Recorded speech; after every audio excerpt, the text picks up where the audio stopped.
Ever have that one friend who loves something you know nothing about? Something you wish they could explain better? Well, this isn't that show. Welcome to Drunk Fandom, the show where we have a drunk person explain something they love to a sober friend who is clueless.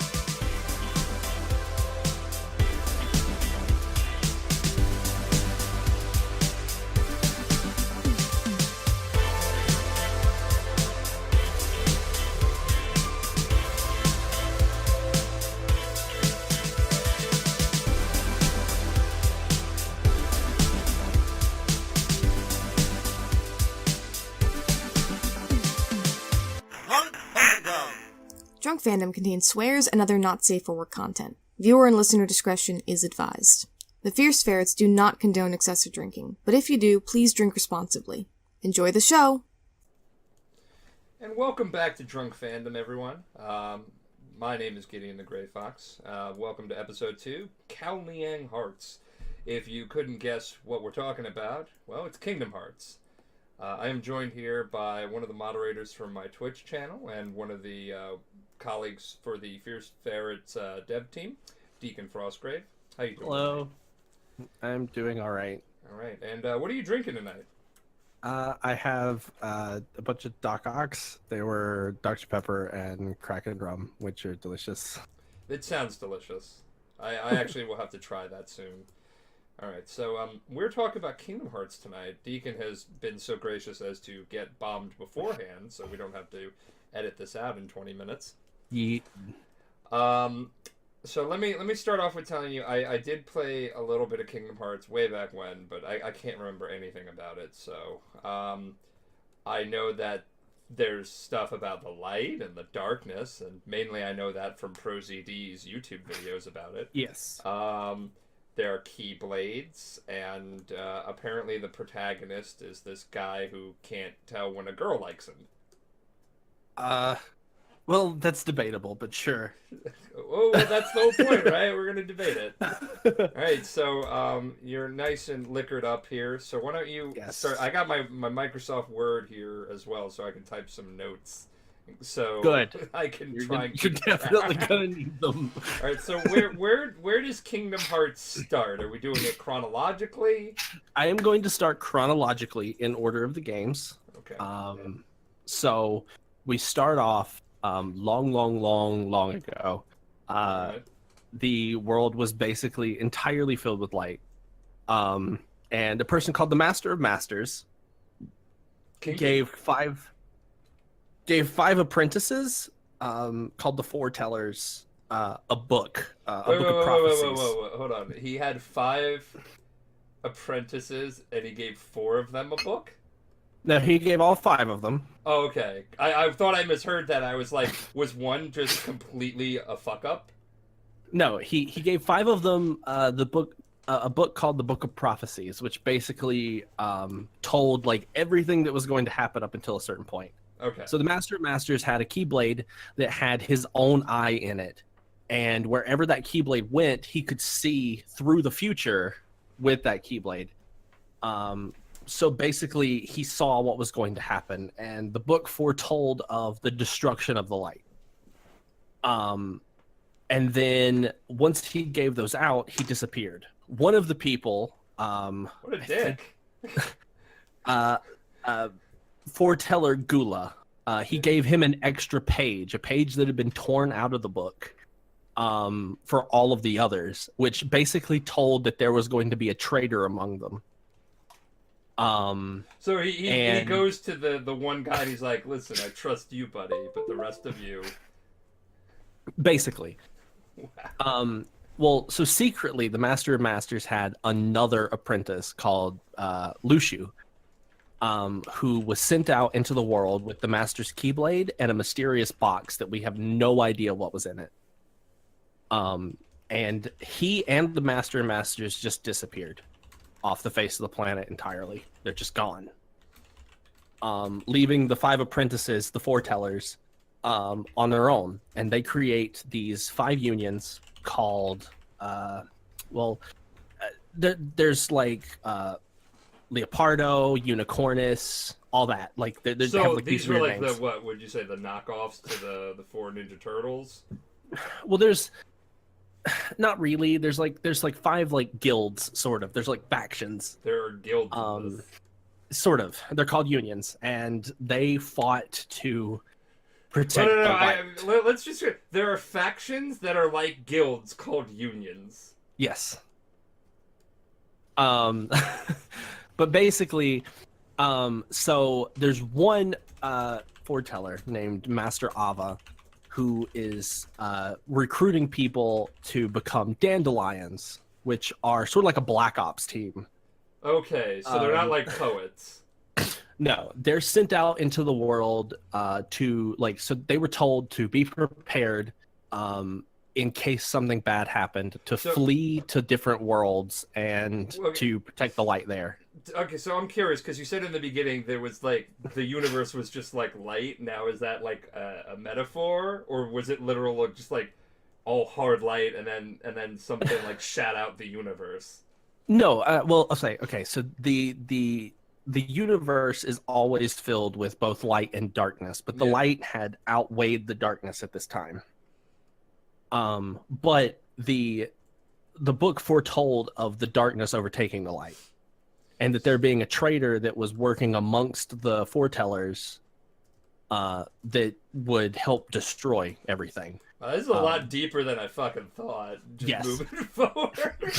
They thought that one of the masters, Aced, he's the bear, they thought that he was the traitor when he actually wasn't, and Gula did nothing to stop them from fighting him. Wow, they should have realized he was a quality guy. You know, bears don't really do that. But I know it's a polarizing topic, but the bears, I mean, like, was he a legit bear? Like, was this like... Yeah, his symbol was the bear. No, but was he a bear? He wasn't a bear. Oh, so he was just like, you know, like the school of the bear, kind of like, weren't actually bears. I mean, he's voiced by Travis Willingham, so I mean, kind of. But, who is that? Travis Willingham? Yeah, that name sounds familiar. He was Roy Mustang and oh, shit. He would be a bear.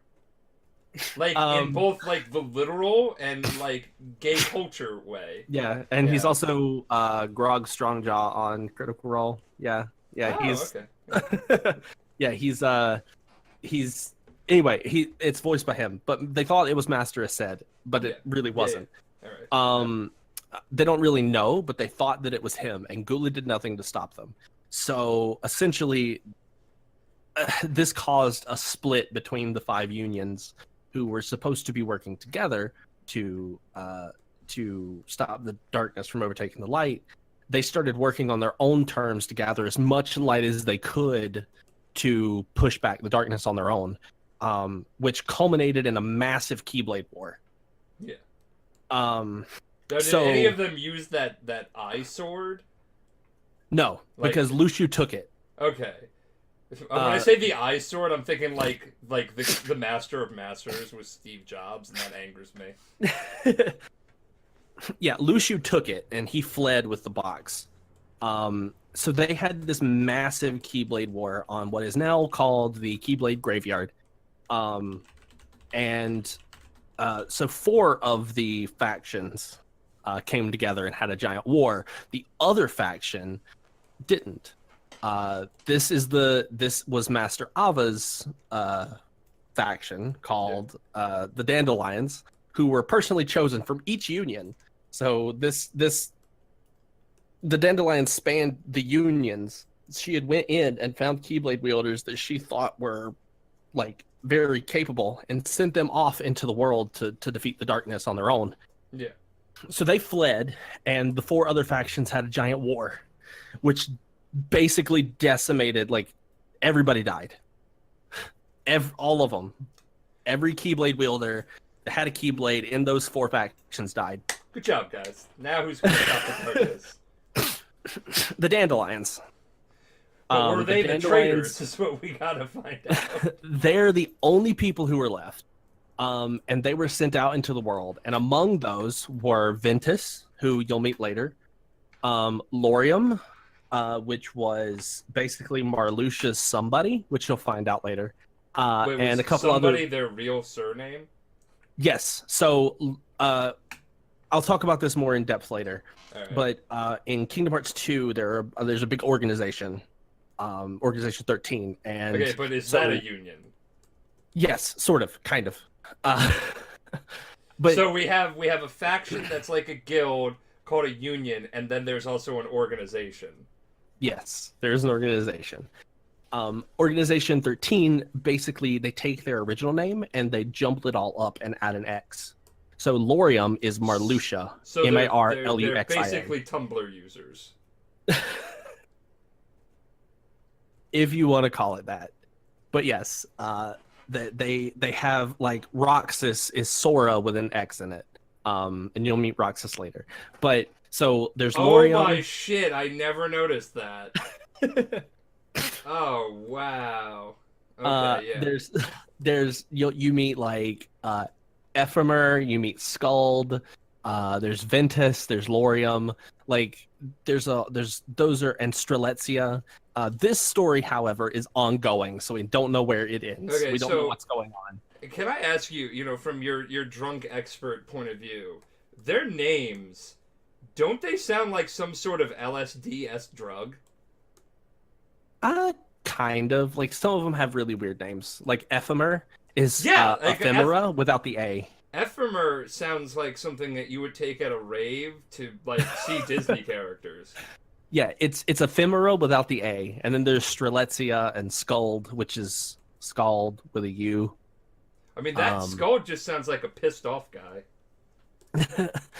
But yeah, so there's all these people, you meet them, but again, this story is ongoing, so we don't necessarily know where this goes. So we'll probably find out according to the Kingdom Hearts timetable of game releases in like 15 years. Well, this is the mobile game, so in Kingdom Hearts Key, which key in this case is spelled X. Wait, just the letter X? It's just the letter X. That's not how key functions in so any language. Whenever you see an X in a Kingdom Hearts game, it means key, like CHI, key. Oh, like chi. Yeah, but it's pronounced key. Okay. Well, this will be important later. My non-weeb is showing. Key is important. Right. So I'm putting this in bold italics. Yeah, this will be super important later. All right. But yes, so far, this we don't know how this ends. We know that somebody named Lorium, which is Marluxia's somebody, basically killed Strelitzia to become one of the leaders of the Dandelions. That's all we know. That's basically the last real update that we've had. In Kingdom Hearts Key, you basically have to do like 300 missions before you actually get to the story of the game. What the fuck? Yeah, Kingdom Hearts Key doesn't really matter. All you need to know about that is there's a massive Keyblade War, and that you meet all these people, and Ventus is there, and that's with about long drug-like names. Yeah, we're gonna sum that up. Then we move into Birth by Sleep. Okay. So, Birth by Sleep is kind of a weird title if you really think about it, because you don't really sleep during your birth. Everybody's pretty active during that. Yeah. Like everyone in the room is screaming, you're screaming, your mother's screaming, and there's no birth by sleeping. That's fairly accurate. But I'm going to talk to Disney about that. In Birth by Sleep, you start off with Ventus, who Ventus was born in Destiny Island. Have we talked about Ventus yet? We did kind of. He was one of the dandelions that was sent out into the world. Oh, okay. No, it's just you've thrown a lot of rave-like names at me, and I can't tell if this is just you drunk or if, my God, whoever wrote this really just liked making convoluted names. No, Ventus was one of the dandelions, but he was in Destiny Island and was abducted by someone called Xehanort. So is Ventus a big deal? Yes. Okay. So Xehanort basically. What is a Xehanort? Xehanort is one of the Keyblade Masters. Oh. Okay. This is like hundreds of years later. But Xehanort is one of the a Keyblade Master, and he Okay. takes Ventus, who is on Destiny Islands, and he takes his heart and splits it into two. And that didn't kill him. No, it doesn't kill him. He literally takes the dark half of Ventus's heart and creates a being called Vanitas. And the other half that is still residing inside Ventus is fractured, and he can't wake up. He's like knocked out and cannot wake up. Well, I mean, his heart literally got cut in half, and then someone made a clone out of him. It sounds like that's a rough time. Yes. Well, there is a baby being born on Destiny Islands. Is that how babies are born in this? No. But when babies are born, their heart can interact with anything that's around the island. So are babies like the stem cells of area. Kingdom Hearts? I mean, sort of. Like they're able to do whatever they need to? Yeah, this baby's heart basically reaches out to Ventus and says, "Hi, I'm really sorry that your heart is split into two. Allow me to take half of my heart while I'm small and give it to you to use for later." Oh, baby's super gibberish and really well spoken. So it touches with Ventus, and Ventus's heart regenerates the other half of itself. But in the process, Ventus loses all of his memories. And he is brought... Okay, so he loses all of his memories when a baby gave them half their heart.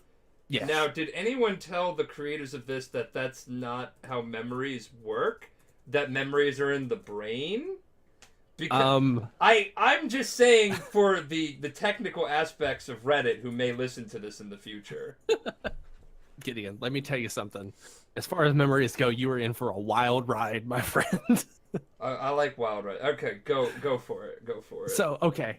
Ventus, his heart has been restored, and he wakes up, and he reaches up, and there is a keyblade in his hand, and it fires a little beam out into the whatever, and that shows Xehanort that he's awake. So Xehanort takes him to the land of departure, where two other keyblade wielders are. Their names are Terra and Aqua. What is the land of departure? Is that like a big thing? The land of departure is sort of where a lot of Keyblade masters were trained. Oh, okay. Okay, gotcha. It's just another world in the universe, I guess. So yeah, it's the Dagobah. Gotcha. Sort of. Yeah, gotcha. So it starts there after this. So Terra and Aqua meet Ventus. Ventus doesn't have any of his memories, and they start asking him all these questions, and Ventus like literally freaks the fuck out. So a couple years later, Terra and Aqua are gearing up. It's the night before they're supposed to be doing their big Mark of Mastery exam. So the Mark of Mastery exam is how you become a Keyblade Master. You're a Keyblade apprentice up until the point you take a Mark of Mastery exam, which you take when you come of age, when you're 18. When you say exam, do they like literally have a written exam? Sort of, yeah. Holy shit. So Terra, Aqua, and Ventus at this point are like best friends, and Ventus goes out and he's watching this like meteor shower, and Terra and Aqua come out and they're like talking to him and all that stuff, and this is the last time that Terra, Aqua, and Ventus spend under the same sky, under the same stars, together as friends. Like that's it. This is it. The next day, Terra and Aqua take their Mark of Mastery exam with Master Ericus, who has been training Terra and Aqua. And also, Master Xehanort is there too. While they're taking the Mark of Mastery exam, Master Xehanort kind of messes with the exam some and causes Terra to sort of show some of his darkness or release his darkness. Because inside every heart is equal amounts of darkness and light. And so Xehanort exploits Terra and sort of makes some of his darkness manifest. Ericus believes that you should try and mitigate as much darkness in your heart as possible, and you should fill your heart with light. But with most people, that's impossible. So Xehanort creates this divide between Terra and Aqua immediately by exploiting Terra and making his darkness manifest because Aqua had less of it. So Aqua passes the Mark of Mastery exam, but Terra fails because Lord Ericus, again, believes that you should mitigate the amount of darkness in your heart.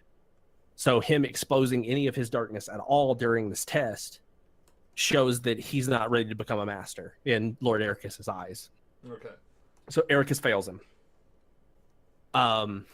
So at this point, the three of them split off from one another. Terra is met with Xehanort, who comes up and tells Terra that he's going to make him a master regardless, because while that Lord Ericus just doesn't know what he's doing, and that he showed exceptional skills, so he is also a master. Because as a master, Xehanort has the ability to bestow that title on somebody. Okay. So, yeah, a group of mysterious enemies are attacking the other worlds at this time. They're called Unversed, and Master Xehanort at this point just disappears without a trace. Terra and Aqua are sent out to fight Unversed and to find Master Xehanort. You know, usually when someone just disappears out of nowhere after failing a bunch of students, some people might want to call that suspicious. Yeah, he just disappears out of nowhere, and Terra and Aqua are sent by Lord Ericus to find Master Xehanort and to destroy as many Unversed as possible because they're destroying the worlds. What are Inversed?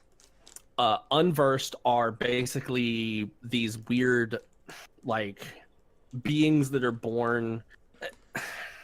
I don't really know how to describe them. Are they like monsters? They're born of They're sort of like the Heartless in Kingdom Hearts 2. Oh, I mean Kingdom Hearts 1 and stuff. But they're the precursor to Heartless.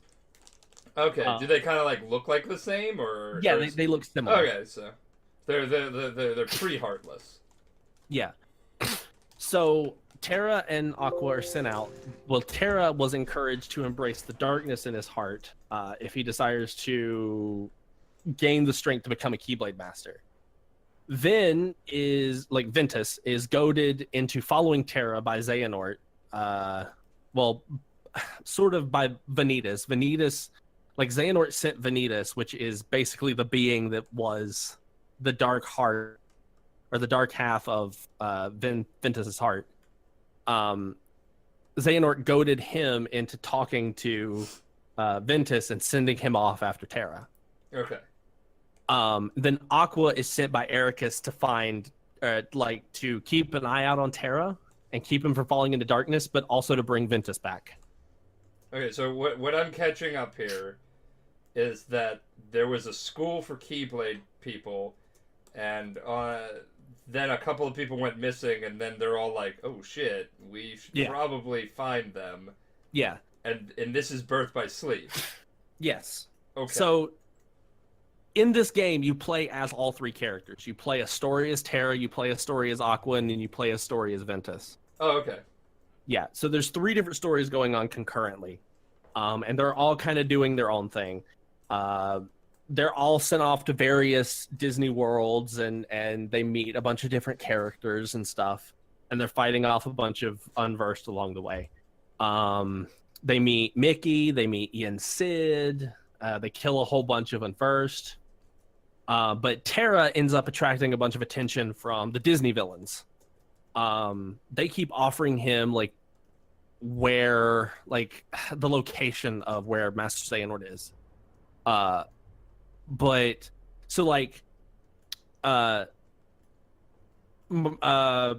Maleficent, that's her name. Maleficent finds him when he goes to Sleeping Beauty's world, and she exploits him into removing Aurora's heart for her. So there are 7 princesses across the worlds who are called the Princesses of Heart. These princesses are the only people in the entire universe of Kingdom Hearts whose heart is nothing but pure light. Okay, so 7 princesses have hearts of pure light. Yes. So on their chest, is it just constantly unibeaming? No. Okay. But those princesses are Belle, Okay. Jasmine, Mhm. Aurora, Who is Aurora again? Sleeping Beauty. Oh, she had a name? Yes. Wow, I never knew that. And her Belle, name was Jasmine, Aurora. Aurora. Oh, Yeah, right, Aurora. Cinderella, yeah. Okay, that one I know. Snow White. Okay. Then there's Alice from Alice in Wonderland. Really, a princess? All right. I consult the game. Yeah. And then the last one is Kyrie. Okay. But so Terra is pretty much like convinced or manipulated by Maleficent into stealing Aurora's heart, and Terra ends up reasoning that Master Xehanort is after the seven princes of heart, and Aqua. He encourages Aqua to help them strengthen the lights in their hearts, hoping it will draw Master Xehanort, like draw his attention. And how does he do that? So like they keep like Terra, Aqua, and Ventus keep meeting up on different worlds together. No, and but like how do they physically make the light brighter? Do they like plug in the princesses or something? Well, no, it's more a situation of convincing them to be like better people or helping them solve their problems. Well, good luck there. So that their hearts shine brighter. So with Cinderella, it's helping her achieve her means of getting her prince and making her heart shine brighter. Oh, okay, so it's making them happy. Yes, sort of. But yeah, so he hopes that that'll draw out like Xehanort's attention. Mm-hmm. But Aqua and Ventus are growing like extremely concerned for Terra because they keep hearing rumors of him committing like sinister deeds on other worlds. So like he's going out and ripping people's hearts out of their bodies. Jesus Christ. And you say it so like casual about it too. He's like, I'm just ripping their hearts out. Well, he's like pointing his keyblade at them and pulling their heart out of their body, which makes them go into this comatose state. That sounds even more painful than just reaching his hand in there. Yeah, like so he's not like they're going into comas basically. And he's doing these like really weird bad things on other places being I'm sorry, they're going into comas from that? Yes, if you lose your heart, you fall into a coma. So basically what happens is usually for most people, if your heart is like if you lose your heart, okay, that heart becomes a heartless. And then born from that heartless is a nobody. Like the shell of a husk left over is a nobody. Oh, okay. So is this like how the darkness breeds? They just rip hearts out of people, and they're like, "Hey, you're my dude now." Yeah, like they create heartless by pulling the heart out of another being, and that person becomes a heartless. Like their soul basically becomes a heartless, and then the leftover shell, the body that's left over, becomes a nobody. But because these princesses are pure light, like their hearts are pure light, they're physically incapable of becoming a heartless or a nobody. So what you're telling me is that in every game, all those heartless are people that you have been beating upside the head with a keyblade. Yes, because those people are trying to, at this point, have lost their being and are killing other things. However, the issue with that is, once you become a heartless, if both the heartless version of you and the nobody version of you are both destroyed, then your regular being comes back. So those people aren't dead. In defeating the heartless and the nobody, it fuses those people back together into their somebody. Oh, okay. So that's how you bring people back from being a heartless. So it's a good thing they're killing all the heartless and nobody. Yes, it's a good thing. Oh. I would not normally killing a bunch of things is not a good thing, but I'm glad Disney found a loophole. Yes. Yeah. So the three of them, Aqua, Terra, and Ventus, both briefly kind of unite again at Radiant Garden, which it basically later becomes Hollow Bastion. But it's a big place where it's like a big castle and stuff, and it's great. It's great. It's like it's great big, right it's now. great, yeah. Right But now does it it's get great. Oh, right now. So Yeah. like okay, It becomes real fucked up when it becomes Hollow Bastion. with a name like Hollow, like it's, like Sleepy Hollow wasn't a great fucking place. Yeah. Yeah. So Aqua meets Kairi there, who is a young girl. She's the one who has. She's one of the princesses of heart. And So this Birth by Sleep takes place I guess 10 years before Kingdom Hearts 10 1? years. It takes exactly 10 years before. Oh, okay. Oh, yeah. Go Gideon. Gideon. And there's this little girl. Her name's Kairi, and Aqua is trying to strengthen the light in her heart, and so she casts. Kairi is scared that she's gonna eventually fall to the darkness because whatever. I would imagine Kairi's more scared about a stranger coming up to her, shaking her, and be like, "I need to make your heart better." Well, Aqua casts a spell on Kairi that basically says that later on, if her heart is to be lost, it will go into somebody who she cares about. So somebody will come along and protect her heart from being stolen by the darkness. Oh, okay. And also at the same time, Aqua and Vin both show up on Radiant Garden, and they confront Terra, who... Wait. So was Kairi originally on this planet, or did he kidnap her? Yeah, she was originally from Radiant Garden. Oh, okay. Yeah. So Aqua and Vin talk to Terra. Terra gets really pissed off because Master Ericus sent to Aqua to go keep an eye on him, and he starts distancing himself from the others and starts embracing the darkness more. And how does he do that? Does he have did he go to Hot Topic or? Well, no, he just starts using that darkness to his advantage to kill Unversed. So he starts using more darkness based attacks and things rather than. So he starts embracing that side of him. So this is like Star Wars, I guess. Kind of. It's the Force, but it's light and dark. Terra kind of becomes a Sith. Oh, okay. And yet we don't see Star Wars listed in Kingdom Hearts 3. Well, it's a Disney property too. You never know. But Terra and Aqua try to convince Vin to go back to the land of departure, but he refuses. Yeah. Because he says that he doesn't want Terra to fall into darkness. So Terra and Aqua continue their journey. They're doing their own thing for a while until they end up on Destiny Island, where both of them meet. And they do this at different times, but they meet Sora and Riku. Terra sees potential within a boy named Riku, and he deems him worthy of one day being able to use a Keyblade. And Aqua senses strong ties with both of them, and Vin.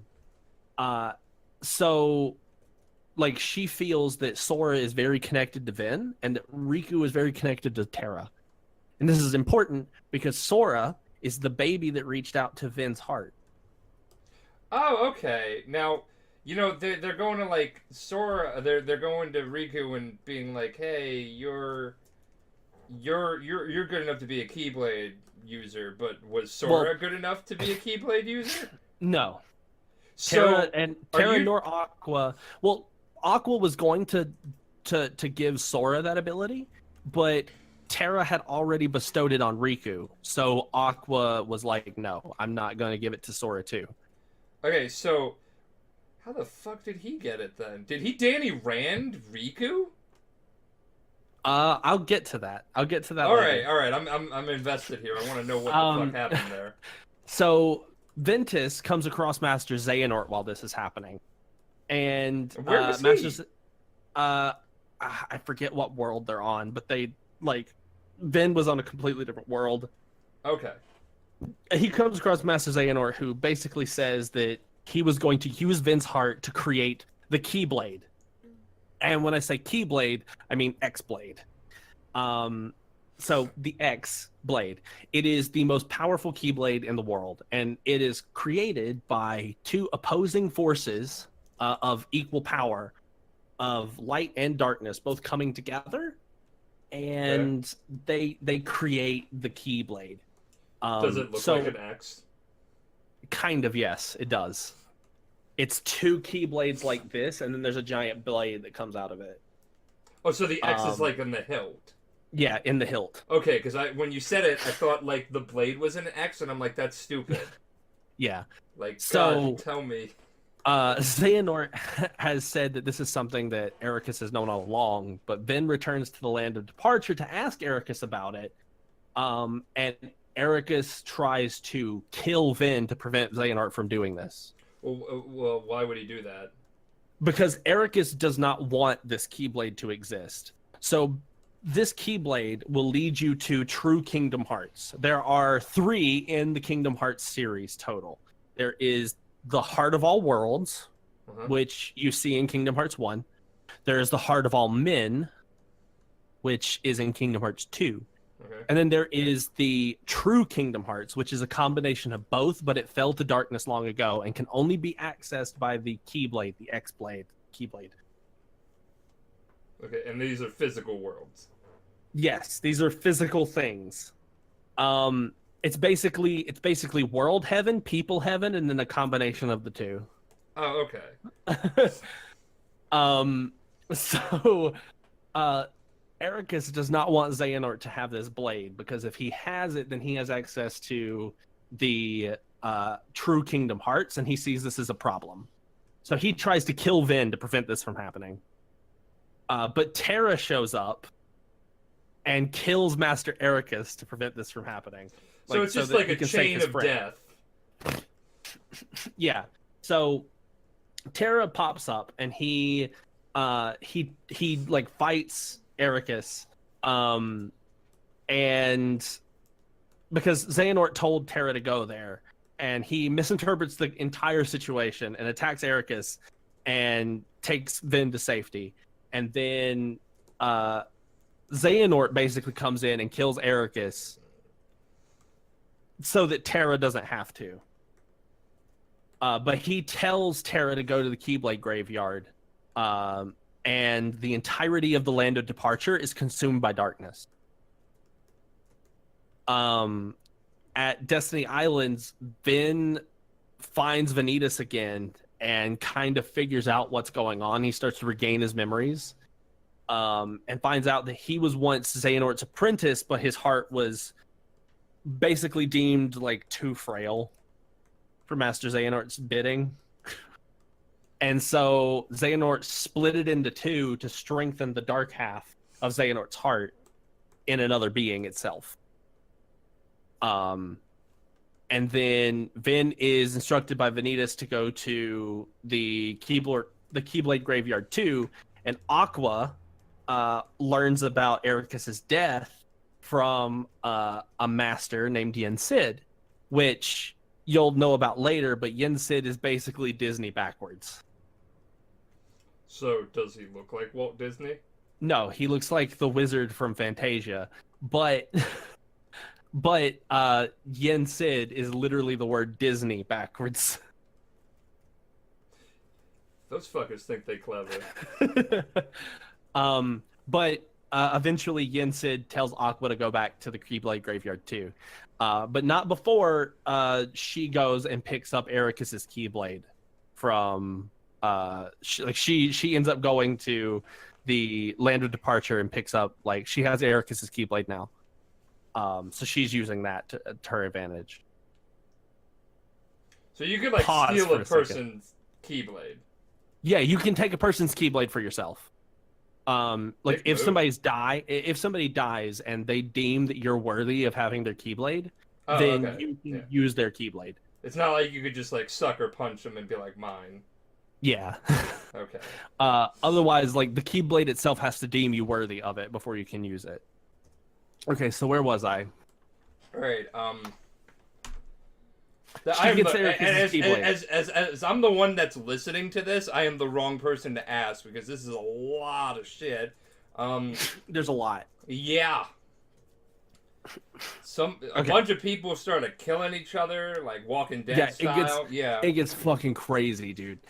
So Okay, so Keyblade. Yen Sid was telling somebody to go to a Keyblade graveyard, and somebody was like, "You're worthy of mine." I cannot catch the names and gender of it. Every time you say, every time you say like Aqua, I'm like, that sounds like a chick's name, right? It's a girl, Yi. She's Aqua one of my is a favorite girl. Kingdom Hearts characters. Yeah. Oh, okay. I thought Aqua was a dude from what? Okay. I'm so just Terra is a guy. Terra's a guy, Aqua, which is hard to Aqua tell is a because girl. isn't Terra a character in a Final Fantasy game? I'm unsure. But yeah, whatever. Yeah, Terra basically means earth. Aqua means water, and then Ventus is whatever. Ventus doesn't. His Ventus is the highest in the highest quality in Starbucks. So. His name doesn't necessarily mean anything. However, it's kind of ironic that Sora's name means to fly. Yeah. So anyway, Terra and Aqua, Aqua gets Ericus's Keyblade. Yeah. And all three, Terra, Aqua, and Ventus, end up at the Keyblade graveyard. Yeah. Which was all that remains of the Keyblade War. It's like a desolate, deserted world that the only thing is there are a bunch of Keyblades. Okay. And when you say a bunch, do you mean like littering the planet or like 6? No, there's like thousands on thousands of Keyblades. I just want to go ahead and get this out of the way that Kingdom Hearts 1 through like all the rest of them kind of like make it seem like there's only like 1 or 2 Keyblade Masters when there are billions. Sora and Riku are not special in any way, shape, or form by being able to use a Keyblade. There are thousands on thousands of Keyblade Masters that came before them, but they're all dead. So basically no one's special. Yeah. They just keep killing each other. But yeah, so they end up there, and Xehanort shows up with Vanitas and kind of reveals to everybody his plans to use the Keyblade to bring back Kingdom Hearts. And he wants to unleash these, I guess, forbidden, secret power things that he has on of the Keyblade War on the various different worlds. And he also reveals that he planned to use Terra's body as a new vessel for his own heart because his own heart or his own body was becoming too weak and frail. Ew, gross. It's like a total invasion of privacy. Yeah. So so that he can live long enough to see his plans kind of blow up. A huge battle breaks out. Xehanort freezes Vin and Vanitas, and he also knocks Aqua unconscious. Terra unleashes the darkness in his heart, and it allows Xehanort an opportunity to throw his own heart into Terra. So Xehanort takes over Terra's body at this point. I love it when he was like, he's gonna throw his own heart. Like, he just reaches into his chest. It's like, but then forgets that you can't do that and just kind of collapses with the heart in his hand. Well, no, he takes his Keyblade and stabs it into his own heart. Jesus and then, Christ! Yeah, and then whips it out at what? Terra, and his heart goes into Terra's body. Does he just fall over dead after that? Well, Xehanort's old body does kind of pass out, and in the process of him losing his heart, his body becomes a nobody. But we'll get to that later. Anyway, so now he is basically a newer, younger Xehanort. And Terra's mind is still locked in this body, and it's fighting with Xehanort inside his body. Wait, so Xehanort was the bad guy all along? Yes, Xehanort's the huge bad guy. He's the evil villain of the entire series. He's the betrayer. But Terra's mind, while it's still inside, it's fighting for space with Xehanort's heart. And while Xehanort's heart is powerful enough to take over the body, Terra is still there fighting back. But Terra's mind lingers inside a discarded suit of armor, And which comes what to does life. Xehanort look like? Google Xehanort Kingdom Hearts. Oh, God. How did no one think he was a villain? He's got fucking pointy ears, a fucking goatee, and he looks sinister. And this picture right here doesn't look sinister. He looks like he's eyeing an underage girl at the club. He's a super huge dick. I hate him. But yeah. I mean, granted, you should. He looks like an asshole. But for some reason, they thought this guy was potentially a good guy. His eyes are glowing! They're yellow. What which is a big thing. That's a big thing in this world. Like, if somebody has glowing yellow eyes, they're usually a bad guy. Right? Who knew, right? But the discarded suit of armor that was left behind, that, like, Terra possesses that and comes back and, like, fights Xehanort. And it defeats Xehanort. But, like, only the part of Xehanort that still had, like, half of his heart. Mm-hmm. Not the Xehanort that was inside Terra. Anyway, then, meanwhile, while this is happening, manages to thaw himself out before Vanitas can kill Aqua. And, ends up finding out that Vanitas is the source of the Unversed. Mm-hmm. Vanitas ends up merging with Ventus's body and kind of possesses him, and in the process starts creating the Keyblade. But the Aqua, okay. Aqua ends up awakening because Mickey saves her, who she met earlier on. Well, Mickey's a good egg. Yeah. And the two of them fight the possessed Ventus, while Ventus also battles Vanitas inside his own heart. And where is Xehanort? He's up on the ledge, like on a cliff, fighting Terra, but his body was thrown, like his heart was thrown into Terra's body, which collapsed, and then his suit of armor was fighting against Xehanort's leftover body with half of his heart. So not only is he an evil dick, but he's also kind of a necromancer. Sort of, kind of. With glowing eyes and pointed ears, and he's bald, and a goatee, and a sinister smile, and no one thought... Yeah. Aqua ends up destroying the Keyblade, the X-Blade, just at the exact same time that Ventus manages to kill Vanitas inside his own heart, which ends the Unversed. The Unversed are gone forever. But in the process, Ven loses his heart. It's shattered into a million pieces. The destroyed Keyblade unleashes a gigantic burst of light that kind of consumes everyone present and scatters them to the corridors of space. I mean, I'd hope that they wouldn't, consume everyone pleasant, because then, we're left with Reddit and the internet. The only thing that's left on the Keyblade graveyard is Terra's lingering will, which is the mind that is possessing Terra's body, or Terra's, suit of armor. Mm-hmm. The Keyblade shatters into 7 shards of light and 13 shards of darkness. That seems kind of unbalanced, but okay. And then his heart is completely and totally destroyed. Mickey comes and saves Aqua and Ventus and brings them both to the mysterious tower where Yen Sid lives. And that's the wizard guy, right? Yes. And Aqua finds out that Ven has kind of fallen into a deep sleep that he cannot awaken from until his heart returns. And who has his heart again? Ven, okay, so that's a big thing. Then, when all this happens and his heart shatters into a million pieces, he goes back to Sora. And basically, Sora hears this voice talking to him that's like, hey, you helped me once before. Can I just reside inside your body until I'm strong enough to go back to mine? And Sora's like, yeah, sure, bro.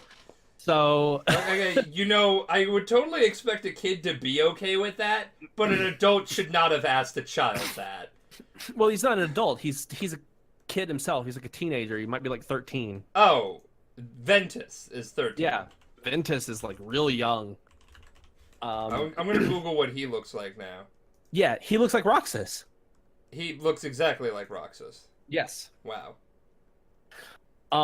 This is why. Okay, so I'll get back to that later, more in detail. I'm expecting.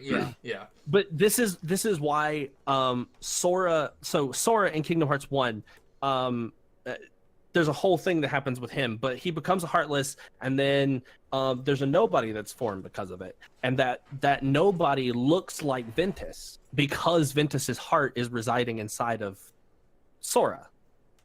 Got it. Because Vanitas, if you look up Vanitas, like if you Google Vanitas, it looks like Sora. The dark half of Ventus's heart looks like Sora. I'm googling that Kingdom Hearts. Here's a fun fact too. Vanitas. Vanitas and Roxas are, if I remember correctly, both voiced by Jesse McCartney, and Vanitas and Sora are both voiced by Haley Joel Osment. Oh, okay. All right. So he's like, "Yo, can I inhabit your body while I'm in a coma?" So he's like, "Can I like live inside your body for a time until I'm strong enough to return to mine?" And Sora's like, "Yeah, sure, come on." And their hearts kind of fuse with one another. So this is part one of why the summary of Kingdom Hearts is everybody is either inside Sora or part Xehanort.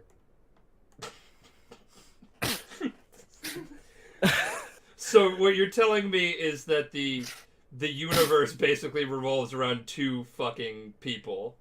Kind of. Yeah, wow, this is Star Wars. So Sora at this point now has Vanitas and Ventus's heart inside of him because he has the dark half of Ventus's heart, Vanitas, and he also has Ventus residing inside his heart because they're two separate beings. So he has them two inside of him at the same time. So for disclaimer, we should reiterate they're inside his heart, not inside him. Yes. So while that's happening, Aqua takes Vin to the ruins of the Land of Departure, and she discovers that Ericus had a place called the Chamber of Waking, and she recreates the world as Castle Oblivion. And she leaves Vin inside, and Aqua ends up going to Radiant Garden to fight Xehanort, who is still inside Terra's body. And after the fight, Xehanort attempts to unlock his heart, losing his Xehanort loses his memories entirely in the process. And Terra's body starts sinking into darkness. But Aqua, trying to save Terra completely, she dives into the darkness and throws Terra out, being sucked into the darkness herself. Okay. And she can't get back out. So she sacrifices herself by discarding her armor and using it to glide her glider to send Terra back out into the real world, and she sinks into the darkness herself. Where she has Xehanort in his body? Yeah, but she doesn't know that. So she just fucked everything up without realizing it. Yes. But she sacrificed herself to save her friend and basically ends up stuck in the world of darkness where she has remained for the past 13 years. Okay. Xehanort is discovered by a man named Answer the Wise, who Ansem, you said. Right? Ansem the Wise, and he is the ruler of Radiant Garden, and he becomes Xehanort becomes his apprentice. Ventus's he, like I said, he's inside Sora currently. And Aqua wakes up in the realm of darkness, and she's just surrounded by these heartless called Dark Sides, which have been in every single Kingdom Hearts game. Okay, so what do they look like? Do you remember the first boss fight in Kingdom Hearts 1? I think you said you played Kingdom Hearts.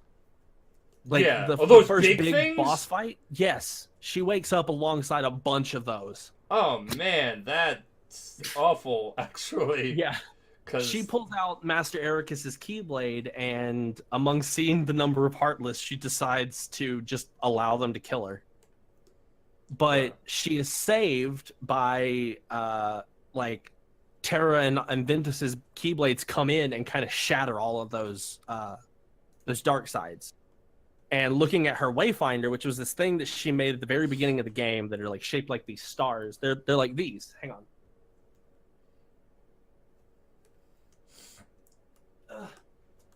They look like this. like the fruit. Yeah, they look sort of like this. This is one that I made. Oh, that's really nice. Yeah. Yeah, so they look like this, and they have like this little star on the end of them. And they're meant to, basically, at the very beginning when she gives them to them, they're supposed to connect the three of them together. And she says that, like, she says herself that wherever you go, I'm always with you, as long as you have this with you. Yeah. So Terra, Aqua, and Ventus, like, they all have these, and she looks at it and she's reminded of, the hearts that she's touched and her friends Terra, Aqua, and Ventus, and that helps her to push forward in her journey, and she starts traveling among the realm of darkness where she's been for the past 13 years. Food must That's be the shit. end. That is the end of Kingdom Hearts Birth by Sleep. And which game is this? This is Birth by Sleep. No, but like number-wise, out of how many games have we talked about? 2. And how many are there? So there's Key, there's Birth by Sleep, there's regular Kingdom Hearts, there's Chain of Memories, there's 358 over 2 days, there's 2, there is Recoded, and then there's Dream Drop Distance. Oh, okay. So Birth by Sleep is like the literal prequel, and now we're up to Kingdom Hearts 1. Yeah, it came out after like Kingdom Hearts 2, but it's a prequel, so it happens before So Kingdom like, Hearts yeah, 1, no, from and- what it sounds like, yeah. it's a legit prequel that was done right. Yeah. Yeah. Looking at you, George. That Lucas. leads us into Kingdom Hearts 1, which is where we meet Sora for the first time. Yeah. So Sora is this kid who lives on Destiny Islands, and he is this kind of, I don't know, he's this like kind of dopey kid who doesn't want to like do any work or anything, and he's really lazy, and he has these 2 friends, 2 best friends. Their names are Riku and Kairi. Yeah. And they want to leave the island and explore different worlds because they've been stuck on these islands forever and they want to see other places. Yeah. And Sora and Riku have both seen Terra and Aqua previously, so they know that it's possible to come from different worlds. But they want to find a way to get to those different worlds. Kairi is there. If you remember, she was from Radiant Garden, remember? Yeah. When Radiant Garden fell to darkness, her body, instead of being taken to a place called Traverse Town, she was taken to Destiny Islands, which is where Xehanort's from. Okay. Right? So those 3 friends, they want to leave. And one night, the islands are randomly attacked by these shadow creatures called Heartless. And Sora starts trying to find Riku, but Riku, in the process, says something along the lines of that the darkness is coming, and lets himself get swallowed by darkness. And Sora reaches out to try and save Riku. But in that process, in reaching out to touch Riku, Riku's ability to use a Keyblade is transferred to Sora because Riku is giving himself up to the darkness willingly. And Well, the why the fuck would he Keyblade, do that? yeah, so, and the Keyblade, like, chooses who is worthy at that time, and it deemed Riku unworthy, so it transferred over to Sora. Yeah, well, like, okay, who gave Riku the ability to do that? Terra. So Terra was like, "You're the worthy one," and the first opportunity he gets to be worthy, he's like, "Nah, bro, I'm fucking out." Yeah, he gives himself over to the Why darkness. does everybody give a shit about Riku? Because Riku is curious about what happens in the darkness or what the darkness is. So he gives himself over to it. And when he does, the Keyblade transfers over to Sora. Well, Sora goes trying to find Kairi because she's also on the island. But he gains the Keyblade and he starts fighting his way through. And he finds the secret cave that he and Kairi hang out in all the time. Well, Kairi was in there at the door. There's like a random door in there that led to nothing, right? Yeah. And so she's standing there at that. And remember that spell I said that Aqua had cast on her? Yeah. Well, basically this massive wind blows through and Kairi is like thrown into Sora. And at that moment, Kairi's heart resided inside Sora. So Sora has now Kairi, Ventus, and Vanitas' heart inside of him. And they're just what, like chilling there with some tea or shit? Yeah, Sora is protecting all of these hearts inside of his own heart at the same time. She just turns to him and goes, Sora, and then like is blown into him. And her heart is just residing inside of him, and she disappears. And Riku is gone now too. So Sora must be like, the fuck? Yeah. The entirety of the Destiny Islands are completely destroyed, and Sora wakes up in Traverse Town, which is a place that is made specifically for people who have lost their way. So Traverse Town exists as a place for people whose worlds have been destroyed to reside in. And how do you get there? Your world has to be destroyed. So, like, when your world is destroyed, basically some unseen force is like, you can't just float in space, and picks you up and then puts you in Traverse Town? Kind of, sort of. Your body is just kind of transported there, unless you have like a gummy ship to transport from place to place to place. My biggest question is: are gummy ships edible? Well, they are made out of gummy blocks. Like they're literally like gummy jelly blocks. So no one has thought to check that. I don't know. But also while this is happening, King Mickey, who is basically over Disney Castle, has found out that like the darkness is gaining a lot of power, and he sends his mage Donald and his knight Goofy to find this mysterious key and sends them in a gummy ship to Traverse Town. Okay. And he tells them to go look for a person named Leon and to find the key. And Leon is Squall from the Final Fantasy series. Okay. And basically like Cloud and Yuffie and Aerith and all of them are all in Traverse Town because their world, which was Hollow Bastion, has been destroyed. Has been taken over by the darkness. Radiant Garden is where they lived, along with Kairi. Anyway, so Sora finds Heartless again, and he eventually meets Leon too. And Leon fights Sora, who explains that those creatures are heartless and that they consume hearts, and the Keyblade is the only weapon that can fight them.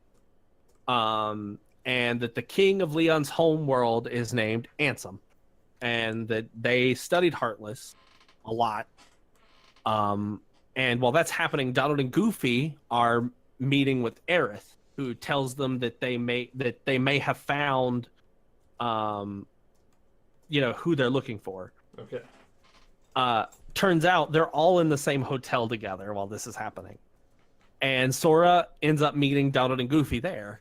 And the three work together to take down this giant Heartless. Okay. And then they decide to travel together. And they go from they travel to different Disney worlds, and they're trying to find these different keyholes. They're passages that Heartless used to take the heart of the world. And there are a group of villains led by Maleficent. So it's like Maleficent and Ursula and Captain Hook and Jafar. Jafar seems like he would do that. And a couple others. I can't remember them all. I mean, wasn't Boogie? Yeah, I was about to say, wasn't there a Nightmare Before Christmas world? Yeah, Oogie Boogie is among them. Okay, so they're jumping from world to world, plugging up keyholes because that's where the darkness come in, and they nom on the planet's heart.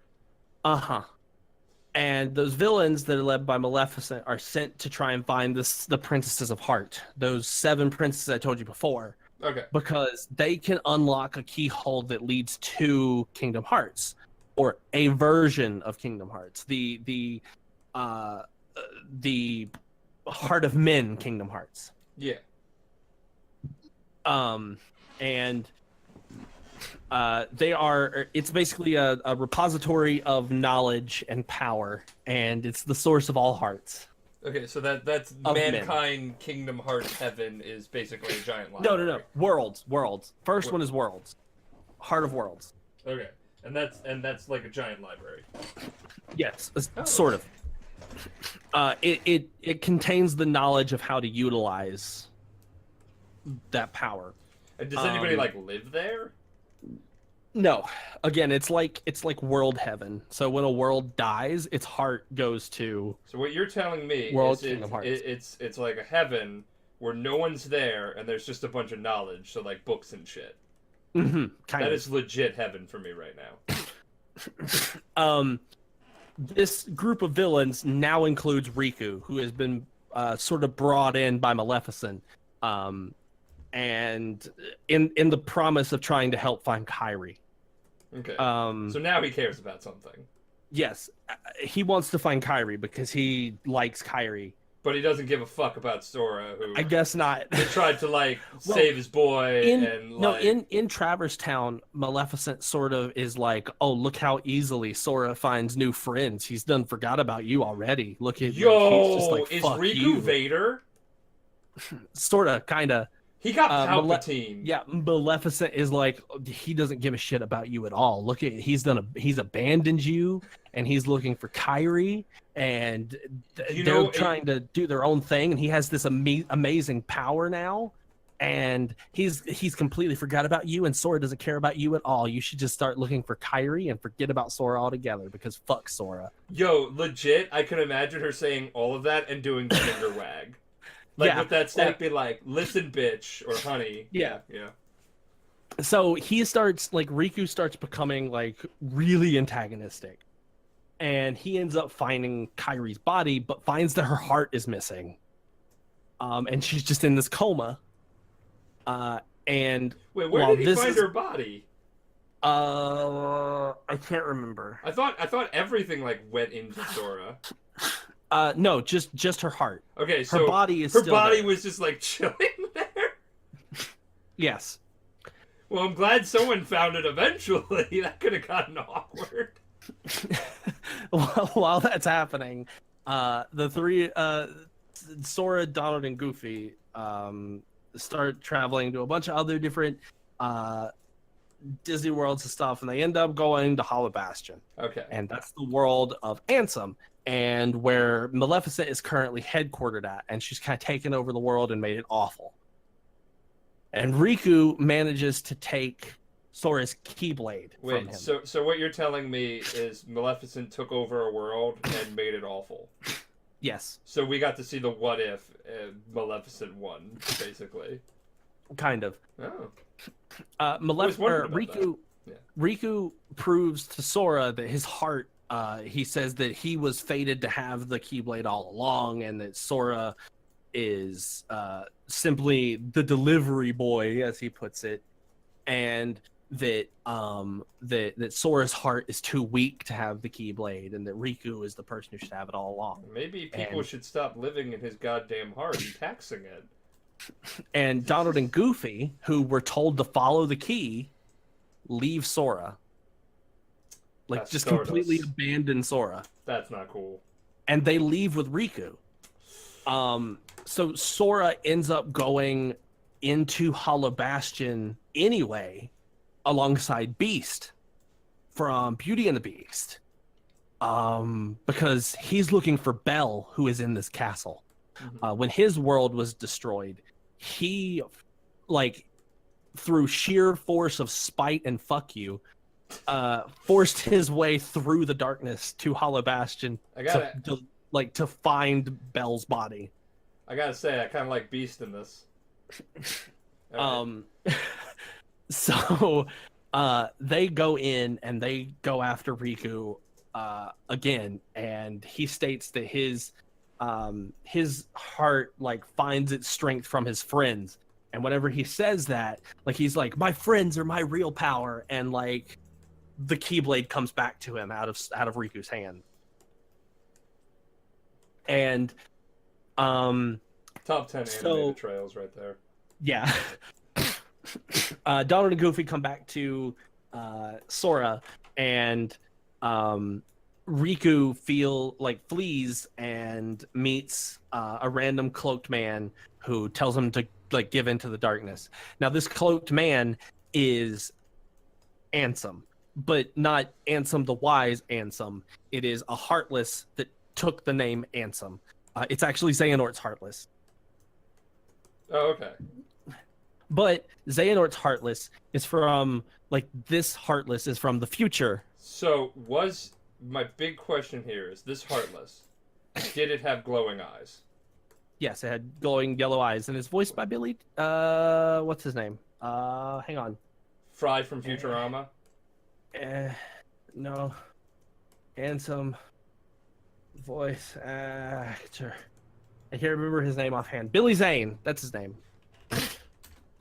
He's voiced by Billy Zane. Okay. And so, yeah. So this Heartless is from the future, who was sent back in time and started the entire events of Kingdom Hearts 1. Wait, so there's time travel in this? There is time travel in Kingdom Hearts. Oh, for fuck's sake. All right, yeah, let's go. Let's just... So time travel in Kingdom Hearts works like this. You can travel back in time, but there has to be a version of yourself there. You can travel forward in time, but only to where a point, like, a version of yourself exists. So if every version of yourself has been killed off, then you can no longer travel forward in time. Okay. So this version, the Heartless travels back in time to Kingdom Hearts 1, and they can no longer return because you can only travel in one direction in time. Okay. You can't travel back. So this Ansem, the Heartless, Xehanort's Heartless, travels back in time, starts the events of Kingdom Hearts 1, and stays there to try and make sure that it goes according to plan. And he takes over Riku's body. So, while this is happening, Sora, Donald, and Goofy are fighting Maleficent. Okay. And Riku, that now has this new power because he's fused with Ansem, is unlocking, like, using he's using this new Keyblade that has, like, a weird heart, and it's formed by the Princesses of Heart. All of their hearts fused together into this Keyblade, but it's broken because Kairi doesn't have a heart in her body.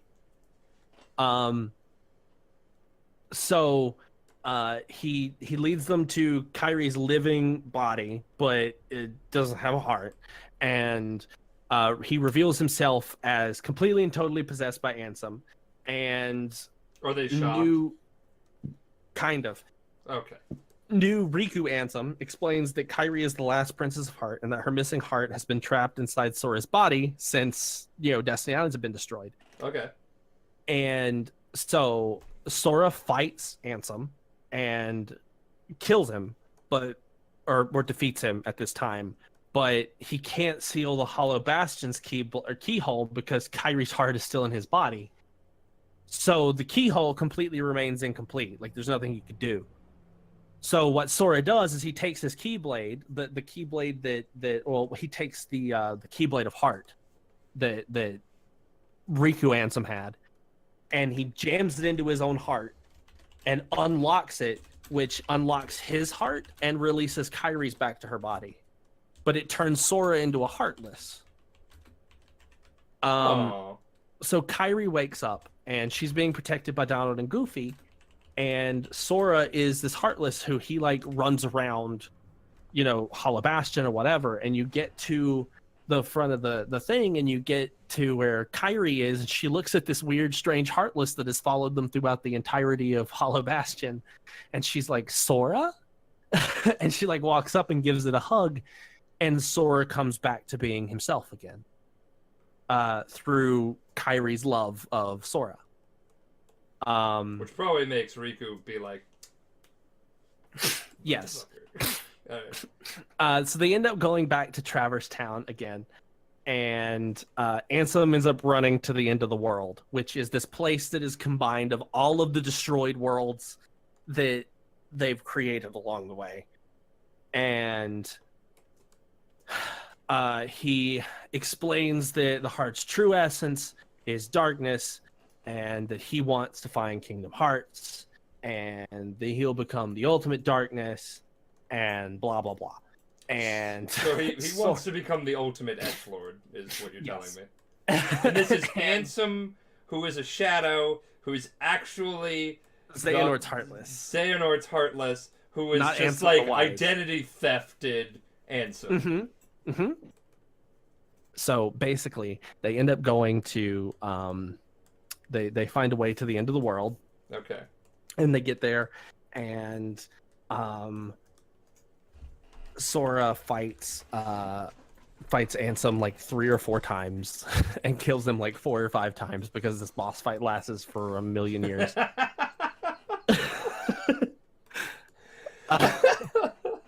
Because you're not wrong. It's a Square Enix game. It's like, oh, it's the final boss fight. How many phases is it? How many phases in a lunar cycle? There's like It's like there's times like that 5 by... phases. Oh shit. Were there quick time events? No, not in this one. Oh, that's foreshadowing, right there. But yeah, Yeah. they Okay. so you beat Ansem, and he opens the door to Kingdom Hearts, and it reveals that the true Kingdom Hearts is light, and it kills Ansem, because Ansem is a being of darkness, so that light destroys Ansem. And through the door is Mickey and Riku, and Riku is back in control of his regular body, and they help Sora close the door while holding back a bunch of Heartless, and Riku and Mickey remain on the other side of the door in the world of darkness, and Sora and the rest of his friends remain on the other side, Right, and they so lock the door. Who was in the side of darkness? Riku and Mickey. And Kairi is not. Kairi's not. So Mickey and Riku were like, "It's okay, fam. It's gotta get done. Let's just lock us in here." And they were like, "We'll figure it out." They lock the door, and the destroyed worlds start fixing themselves again. Well, that's nice. Kairi is dragged back to Destiny Islands, but without Sora. Oh. And Sora promises before that they leave that he will find her someday. Okay. I have a question, and this is of the utmost importance. Did Mickey tell Sora that it's okay, we have a plan?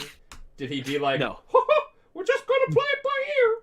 No, didn't say anything. Just we gotta close the door, and then that's it. Dick move.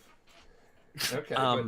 But so he gives Kairi back. Wait, is this where the jokes about Riku and Mickey dating? Is this where it starts? Yes. This is where the shipping starts. Yeah, they spend a whole lot of time on in the world of darkness.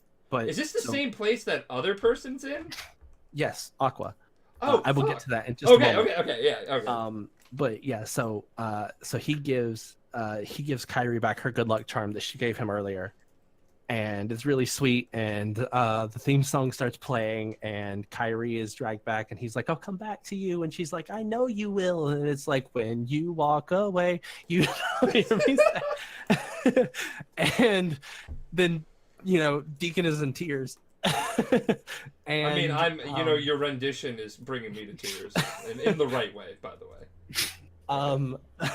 But yeah, so they're pulled away from each other, Okay. and So like, I guess like fate or whatever is being like yeah, those evil parents who are trying to break you up and like Footloose, or I've never actually seen it, but you know. I But haven't okay. either. But Yeah. Kyrie is dragged back to Destiny Islands, and Sora is stuck in this place where there's Destiny's Crossroads, is what they're called.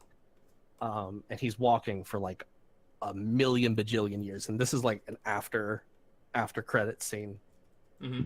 But he's like walking down this pathway, and he gets to Destiny's Crossroads, and there's two ways that it splits off, and there's a guy who just starts flying down one way, and Sora decides to follow him. Like, he sees Pluto has a note in his mouth that has like the royal seal on it, and he starts running after Pluto, but he comes across this random guy in like a black cloak and decides to follow him, and he finds Castle Oblivion.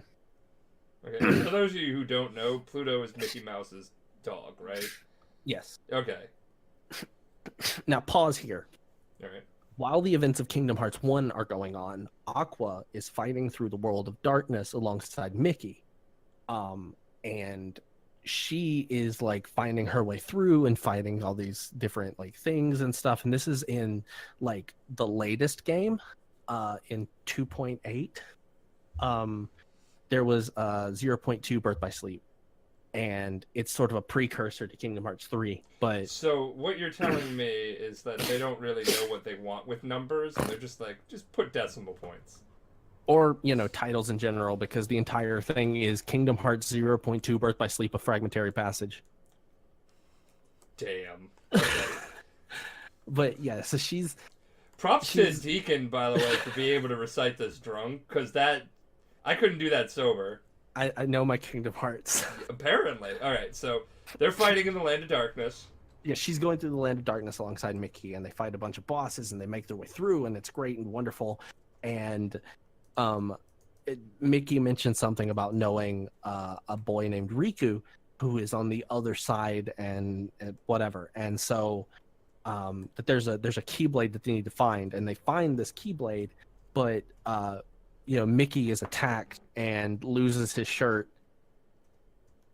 I don't know why they felt the need to explain that, but I don't know either. They did in that DLC, because in Kingdom Hearts 1, like, Mickey is like standing there, but he's not wearing a shirt in Kingdom Hearts 1. Clothes in Kingdom Hearts are meant as protection. They're like armor against the darkness. Okay. So if your body is exposed to the darkness, like you take more damage from the darkness, I guess. But yeah, so Mickey is, for whatever reason, shirtless at the end of Kingdom Hearts 1, and they explain it because he's attacked and his shirt dissipates. And which game was this? In 0.2. So this probably came out after all the shipping happened, and everybody was like, "Oh, you want fan service?" But they gave you the wrong fan service, unless you're a furry. This came out earlier this year alongside like Dream Drop Distance and a couple other things. Like in a remaster. Yeah. But okay. yeah, so they're fighting through the world of darkness, and Aqua, like, Mickey says something to Aqua about there being Riku, and that he's going to help seal the door. And when she goes to try and help them, they're attacked by a whole like swarm of Heartless. So Aqua again sacrifices herself to fight these Heartless. Poor woman. While they seal the door. So she stays back and she fights them all on her own. And eventually they seal the door. And Mickey and Riku go their own way, leaving Aqua in the realm of darkness. Yo, guys, not cool. So essentially Destiny Island is where she was at. Like, that's where she fought this giant horde of darkness, and it dissipated out from underneath her to be restored. So did she live? She lived. She's just still stuck in the realm of darkness. She finds herself basically at the end of the world, which there's like this huge like ocean, and she finds a man named Ansem the Wise, actual Ansem, who is like starting to lose his memories. Because so this is after Kingdom Hearts 2, and I will get more into detail with this later. Yeah, gotcha. But Okay. she meets Ansem there, and he basically it tells her that not to lose hope, essentially. But yeah, so she's wandering through the realm And of then darkness. she's like, he's like putting his hand on her cheek, be like, "Don't lose hope," and she's like, "I've been here 13 fucking years." Yeah. Yeah. So that brings us to Chain of Memories. So Okay. Yeah. Okay. So this, and I so actually know a while- little bit about this one. It's a card game when it really Yes. shouldn't have fucking been a card game. Yes. Yeah, that's what I know about Kingdom Hearts. Chain of This Memories. one's this one's a little bit shorter. So basically, like the base story of Kingdom Hearts Chain of Memories is that Sora, Donald, and Goofy end up in Castle Oblivion, and when they enter Castle Oblivion, Donald and Goofy are made into cards, and the only way that you can fight in Castle Oblivion is using these cards. And so Sora is like making his way up That's the fucked up, floors man. to the through the to the 13th floor. But along the way he's losing his memories, and he can't remember Kairi anymore. The only person that he can remember is this girl named Naminé, which is weird. And because she's up until this point she's never been mentioned. And you know, he keeps remembering all this stuff, and he keeps encountering Riku, who keeps saying that Naminé was like the person that they were going after, and blah blah blah, and whatever. Well, it turns out that along the way, this girl named Naminé, who was inside Castle Oblivion, has the ability to manipulate Sora's memories, specifically Sora's memories. Latest X-Men And- power right there. So she is slowly erasing his memories and changing them for like to make it seem like she was the person that they're looking for this whole time. Gotcha. Okay. And the Riku that they were fighting this whole time is not a real Riku. It is a replica that this nobody named Vexen is able to make. He creates these like weird replica things, and they're able to put memories in it. So after they fight him the first time, this replica, or as a lot of people call him, Recuplica. Recuplica. That's like a disease that you get from watching too much of this game. Yeah, so Recuplica basically has starts developing a personality of his own, and this nobody named Larxene, who is like a total bitch, decides that I hate Larxene. I hate her with every fiber of my being. What does Larxene look like? Is this something I should Google? She's the only female organization member. She has like this yellow hair with these weird like antenna looking things. Oh my god, that's dumb looking. She looks like she's trying to cosplay a bug.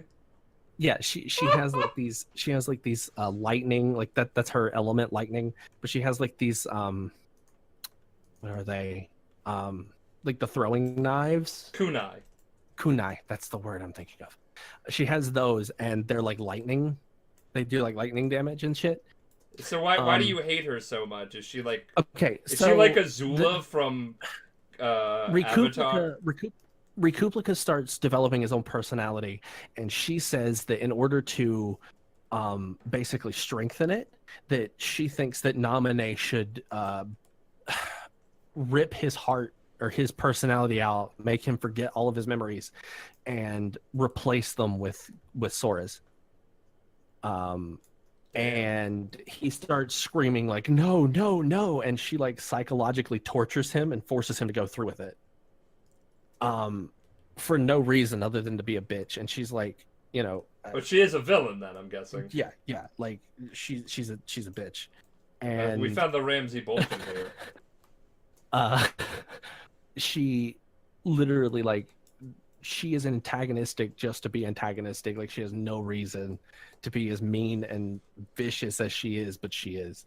But you also meet like Axel and Marluxia and Vexen and a couple other like nobodies along the way, and these are organization members. They are nobodies, but very powerful nobodies who are able to have personalities and stuff.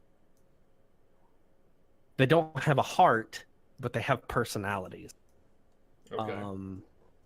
But yeah, so basically Sora is losing his memories, and this Recuplica thinks that he has Sora's memories. And Sora ends up killing the Recuplica, finding his way to Marluxia, and kills Marluxia. And that frees Naminé, but Naminé says that his memories are fake, and they've been fake this whole time. And the only way to fix them is to lock him in this weird capsule to restore his memories. And so she locks him in this weird capsule and restores his memories. Okay. And was she while lying? this is happening, no. While this is happening, Riku, she tells him that he'll forget everything about this castle. That's the only stipulation. So Riku starts at level 13 and works his way back down to the ground floor. And along the way, he fights himself, the Recuplica, and he ends up killing, he fights Vexen, but Axel ends up killing Vexen. Axel is a member of Organization 13, and I believe Wombat's favorite character. Yeah, I was going to say. Yeah. But Axel ends up killing Vexen. Riku kills Lexaeus and Zexion, who were two other organization members who were trying to thwart his plans. Why do they all wear trench coats? So those black trench coats are meant to be, they protect against darkness. They're like the strongest protection you can have against the darkness. Okay. Trench coats. It's like high level, yeah. It's like high level armor in like Fallout. Yeah. So it's the power armor there. Yeah, kind of. All right. But it prevents you from losing yourself to the darkness. Oh, okay. But that's basically Kingdom Hearts Chain of Memories.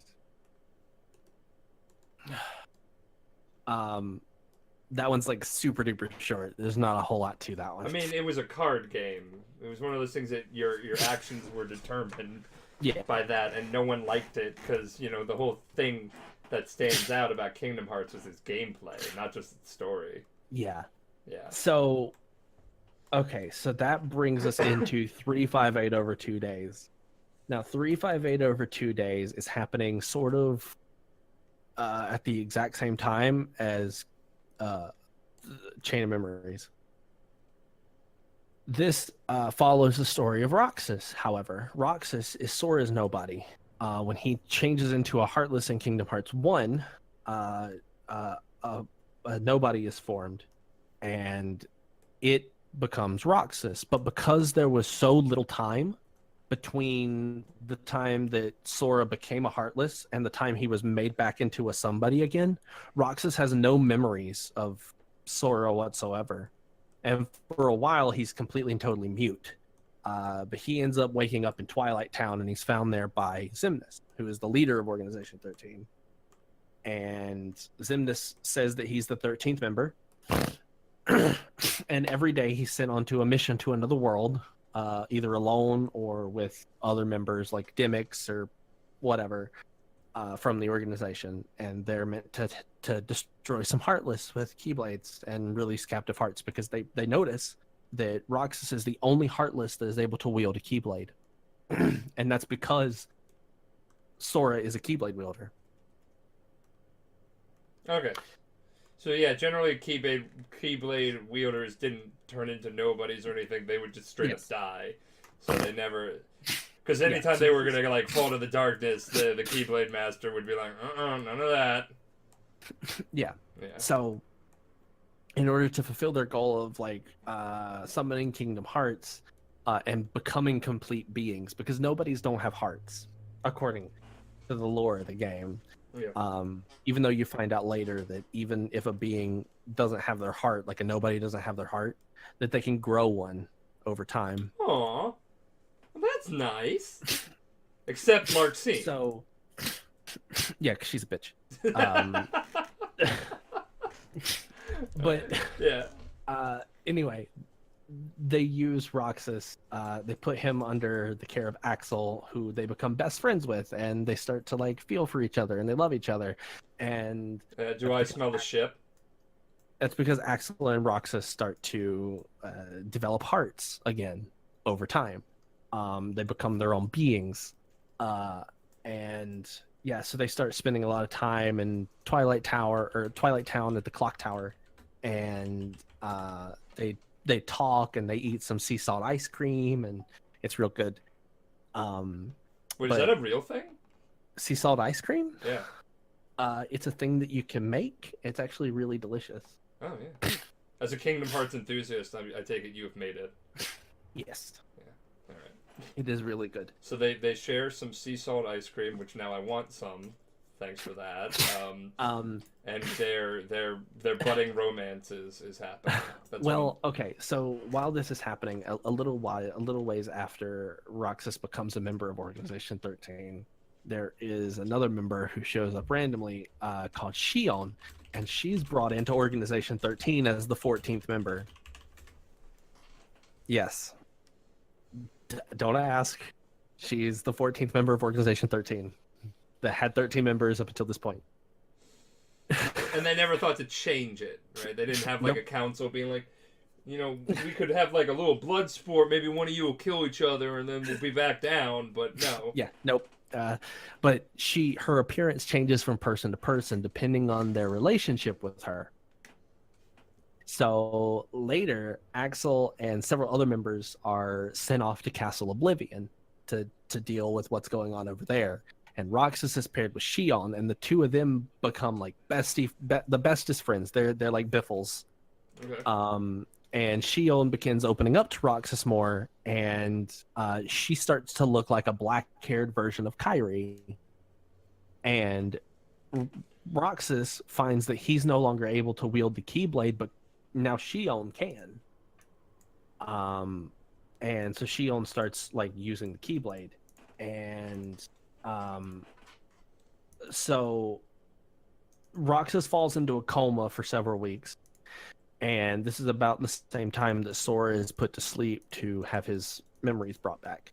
When Roxas awakens, he finds that everybody they find out that everybody in Castle Oblivion except for Axel has been killed. Oh. And he suggests that he, Axel, and Shion all spend time together, and the three become like biffles. And Roxas starts experiencing Sora's memories and grows frustrated when his questions about Sora just go unanswered. And he starts like wondering why he's able to wield the Keyblade. And at this point, is he able to wield it again, or?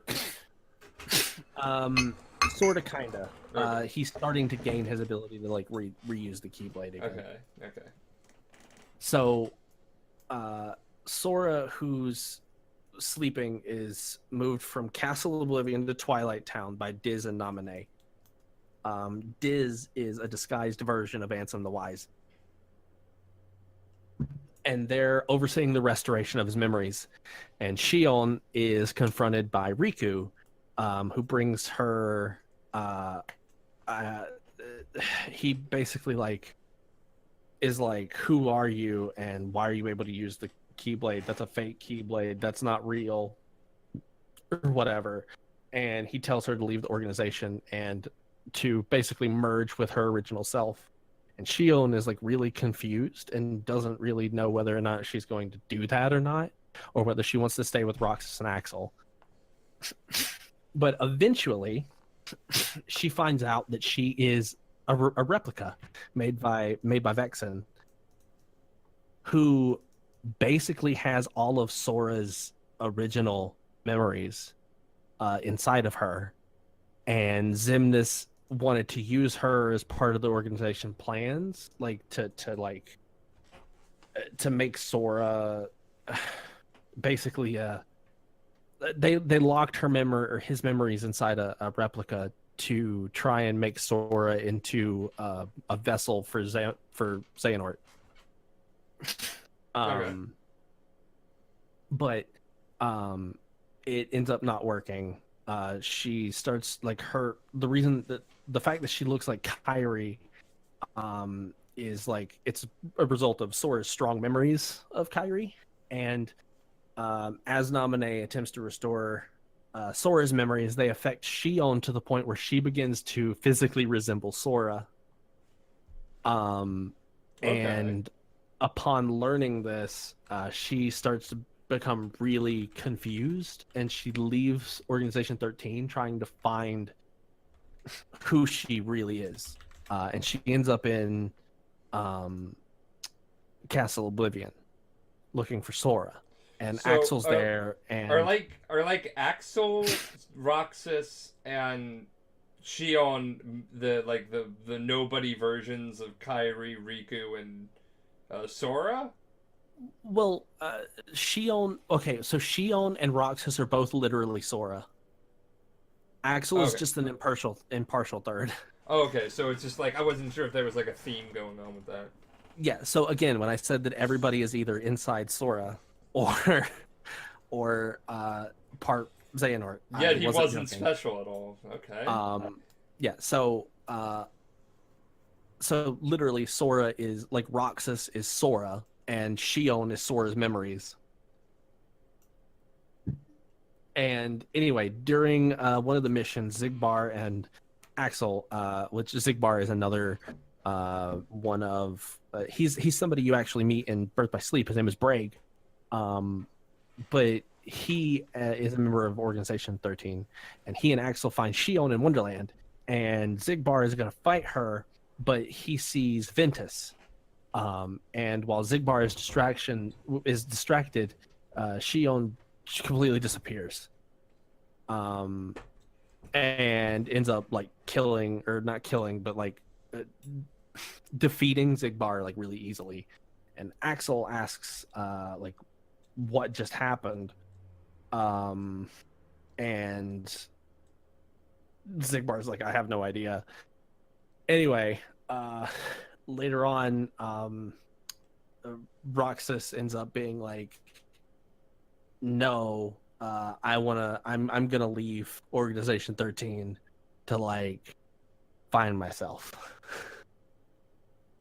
And Axel is like Roxas is like, nobody would miss me, and Axel was like, that's not true, I would. And yeah, so Roxas goes to do his own thing, and Shion is being reprogrammed by Xemnas at the time in an attempt to absorb Roxas entirely. And this would mean that the real Sora would never ever wake up again. However, Shion realizes this, and she comes up to Roxas, and she's like threatening him and starts fighting him, and Roxas in like self-defense fights her back and kills her. And she's like, this is what I wanted all along, because I need to return to Sora. And Roxas doesn't remember, like he starts to lose his memories of Shion entirely. And then, Shion is like, Roxas, I'm so sorry, blah, blah, blah, talking to him and everything else. And then Roxas like suddenly remembers, he's like, no, Shion, don't go. And then she shatters into like a bunch of ice, and Holy shit. those memories go back to Sora. So her memories were icy Okay. Yeah, she leaves nothing behind. Like she just shatters into a bunch of pieces, and she leaves nothing behind but like a seashell. And Roxas is like crying, and he gets Shion's Keyblade, which allows him to use two Keyblades at once. He is the first person in the entire history of Kingdom Hearts that is able to dual wield Keyblades. So he is able to now use Oblivion and Oathkeeper. Okay. And after that, a little ways after that, he starts walking off or whatever, and ends up battling Riku. And Riku is like almost defeated, but then Riku taps into like power of the darkness, and he like takes down Roxas and is able to knock him out. And Ansem, who is Diz, sort of puts him into a digital version of Twilight Town. And so he basically wakes up with the memories of being like everything was a dream, and he lived on this place called Twilight Town with his best friends Hayner, Pence, and Olette. And when they whenever he wakes up, he keeps like he's wondering if they'll ever go to like he's going to the usual spot, which is this little like run down area, wondering if he and Hayner and Pence and Olette will ever find. Which again leads us find what you cut out there. If they'll ever make it to the beach, if they'll ever end up going to the beach. That leads us into Kingdom Hearts 2, and Kingdom Hearts 2 starts where Chain of Memories. Wait, I do have a question. Yes. Why the fuck was it named 358/2 days? Is that how long the game takes place? So no, 358 is the amount of days that Roxas was a nobody, basically. That Shion and Roxas were together. That this is 358 is the amount of time that the game takes, like to get through the story. The over 2 is because it's split between two different characters, Shion and Roxas. Okay, so that makes more sense, because I was always wondering about that name. It almost takes a year. The game 358 over 2 days ends 7 days before a year. Because Sora was in the pod for a year. Regaining his memories, and the over 2 days is, the 2 day, like the two characters. Right. So what do we have next? We have Kingdom Hearts 2, and then we have Gumdrop, Dream Drop Distance, and then we're all caught up. Sort of, yes. Okay. Okay, so this starts off with Roxas basically going through Twilight Town and regaining, he ends up going through this is like the tutorial thing, and it's like a 3-hour tutorial. But yeah, so you go through this, and basically Roxas like ends up going to this random mansion, and he finds the pod that Sora's in, and is like, well, I guess my summer vacation is over, and he fuses back with Sora, and so Sora wakes up. Okay, so he needed to stop being a person, so he's no longer a thing. No, so now it is Ventus, Vanitas, Kairi was in his heart, but Kairi is on her own now. Roxas and Shion are now inside Sora. And they're all their own beings. So, Sora, Donald, and Goofy have been asleep for a year while they regain their memories. And Sora wakes up and finds he's in Twilight Town. And he's where this boy named Roxas was, and he didn't really know, what was going on. He doesn't know anything about Roxas. Jiminy Cricket is like one of like the person who keeps the journal for Sora, and the only thing in his journal says "Thank Naminé." Like everything else is gone except for the words "Thank Naminé." But he remembers the events of 1 and everything at this point. Yeah, he remembers 1, but he doesn't remember, anything that happened after that. Mm-hmm. So he just wakes up a year later after Kingdom Hearts 1, essentially. And doesn't really know what happened. And so he goes through and he gets like, he goes to the mysterious tower, and he gets new powers and new clothes and starts his journey over. And he starts trying to finish his quest of unlocking the paths to new worlds, and he finds the nobodies and fights a bunch of Heartless and fighting off the remaining members of Organization 13. Yeah. And as the game goes on, he starts learning about Roxas and like how much they have in common, basically. Yeah. But yeah, he ends up meeting Pete, at the mysterious tower. Mhm. Like Pete, like Mickey Yeah, Mouse. the antagonist to Mickey Mouse, the big hefty guy, who for some reason in some renditions he's like Goofy's next door neighbor when they're both parents, which always was like, I thought you were a dick. Well, he ends Was up he a meeting dick in him. this? He ends This up. is my shock face. He's a dopey idiot dick though. Oh, okay. So he's my ferret Ben right now. He's being manipulated by Maleficent. She's still alive? She's still alive, even though she was killed in Kingdom Hearts 1. She's still alive. How the fuck is she still alive? Because with Maleficent in Kingdom Hearts 2, the fairies start thinking about her, and somehow that brings her back to life. Is she Angelina Jolie at this point? No. Well, that's just shameful. She's still voiced by the original voice actress, if I'm not Really? mistaken. Wasn't that movie came out in like the 50s? Yeah. Well, I mean, also Alice, the voice of Alice in Kingdom Hearts 1 is the original voice actress. And no way. Yeah, it's the original voice actress. And props to the detail there. Yeah. So they end he's up being meeting manipulated. They end up meeting with Yensid, and they're told that they have to once again go across the world. I just remembered. In Kingdom Hearts 2, there was a Mulan world, right? Yes. So at that point, did they ever get down to business? Yes, and they defeated a Hun. All right. Yeah, that's great. I'm sorry to segue, but that's really important.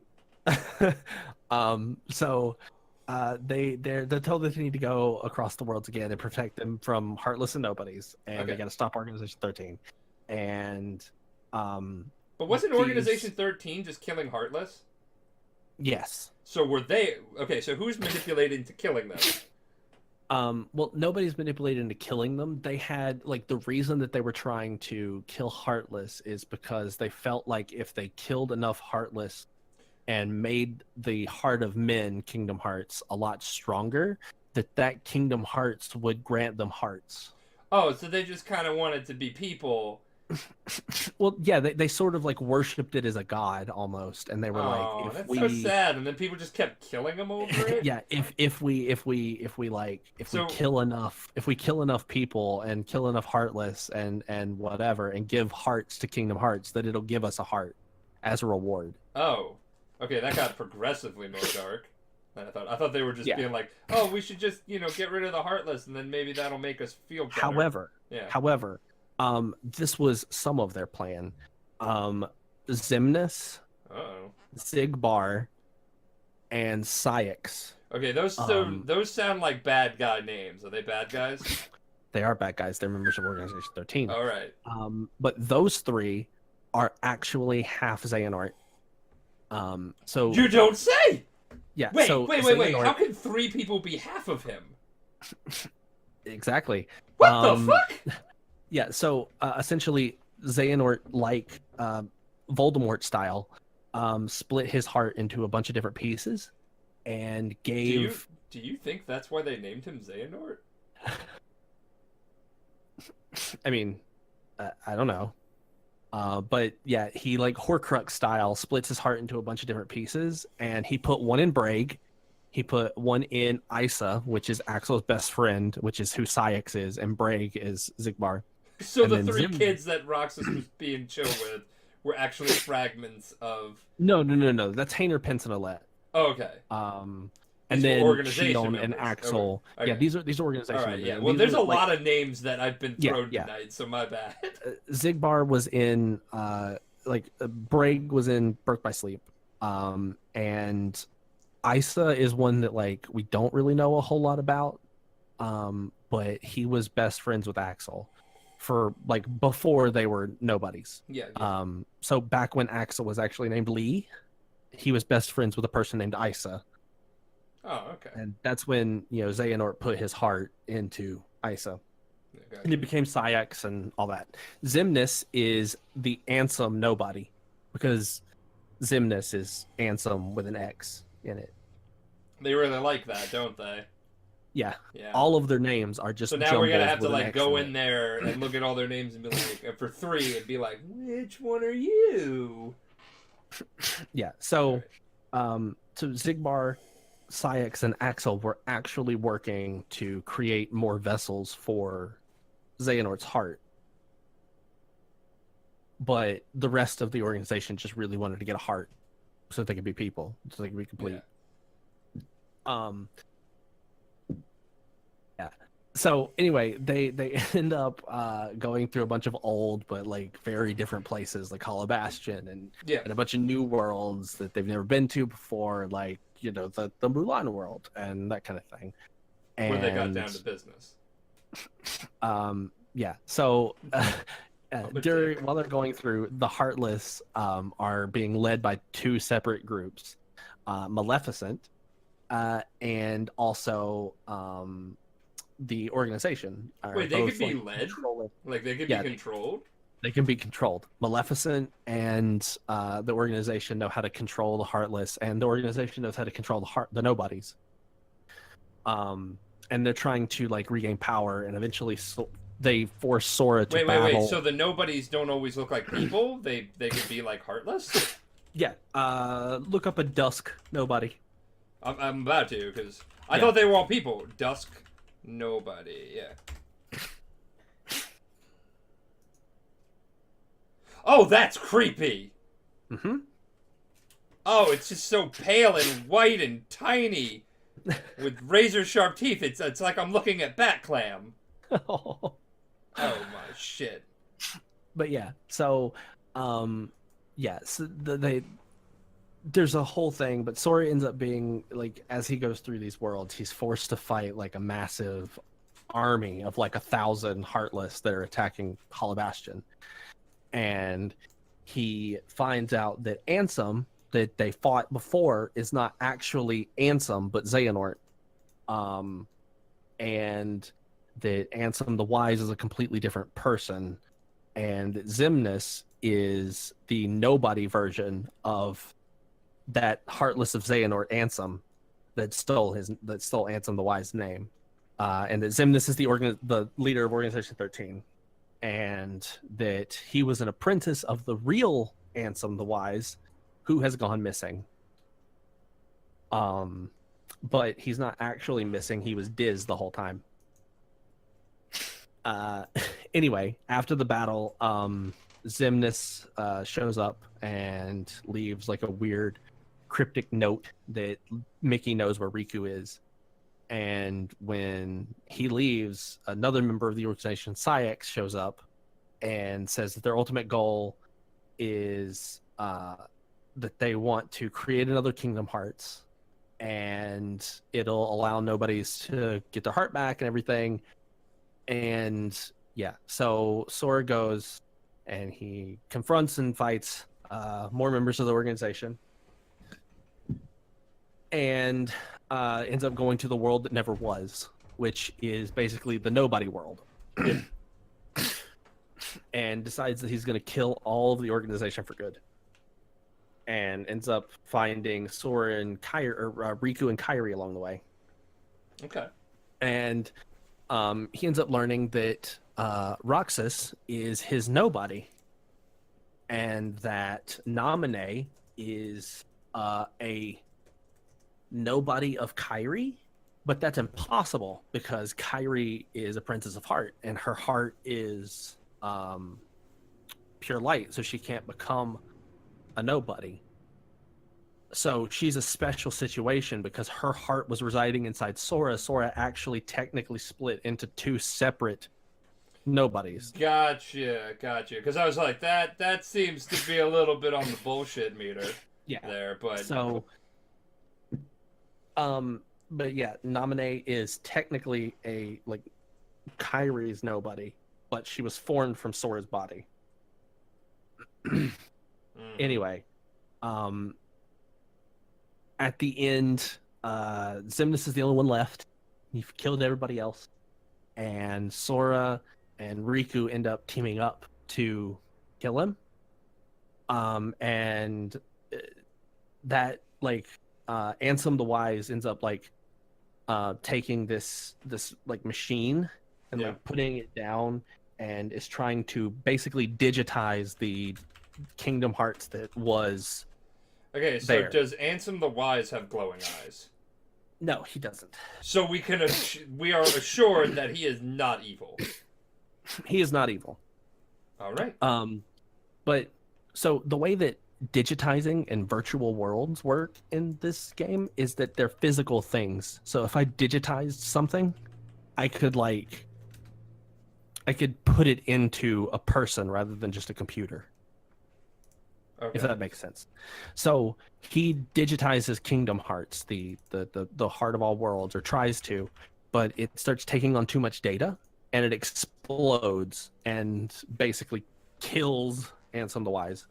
Oh. But so he disappears and vanishes. But not before he puts the information about what happened in Chain of Memories inside Sora. So another thing inside Sora. Okay. Yeah, like he hides a whole bunch of stuff inside Sora, like digital information inside Sora. And so yeah, they fight and kill Xemnas, and they're dropped back onto their homeworld of Destiny Islands, and Sora leaves Donald and Goofy, and they go back to their own world, and he and Riku and Kairi are back together on Destiny Islands, and they're happy and whatever, and then they get a letter from King Mickey at the end of the credits, and at this point we don't really know what it said. But remember when I said that I would talk more about the thing that happened in the World of Darkness? Yeah. So basically, when that thing exploded, Ansem the Wise was transported to the World of Darkness, and he started losing his memories. Yeah. And he meets up with Aqua, who is really depressed, and she doesn't know what she's doing and everything else, and she's losing hope. And he's like, no, don't lose hope, because hope resides in a boy named Sora. And he starts telling her about the deeds that he's done along the way and everything that he's done. Is hope another thing that's literally in him, like a physical thing? No. Okay, no. so it was literally an appropriate metaphor here. But when we think about it, there's too much crap in this kid already, so hope, might as well just throw that in there. Yes. But yeah, okay, so he's like, yeah, like you can put your hope in a boy named Sora. And Aqua thinks for a moment, and her memories kick in, and she remembers seeing this little boy named Sora on Destiny Islands that she believed had potential, but that she gave up. She didn't give him the ability to become a Keyblade wielder because Terra had given it to Riku. And she lets a tear slide down her cheek, and is just like, Sora, and she's really happy, and that this kid that she didn't think was going to be able to be a Keyblade wielder has ended up being this prominent figure in the lore of the game. And she was like, that's great, wonderful. And then that's where she is right now. She is still on those shores, waiting for Sora to save her. And that's Kingdom Hearts 2. Okay.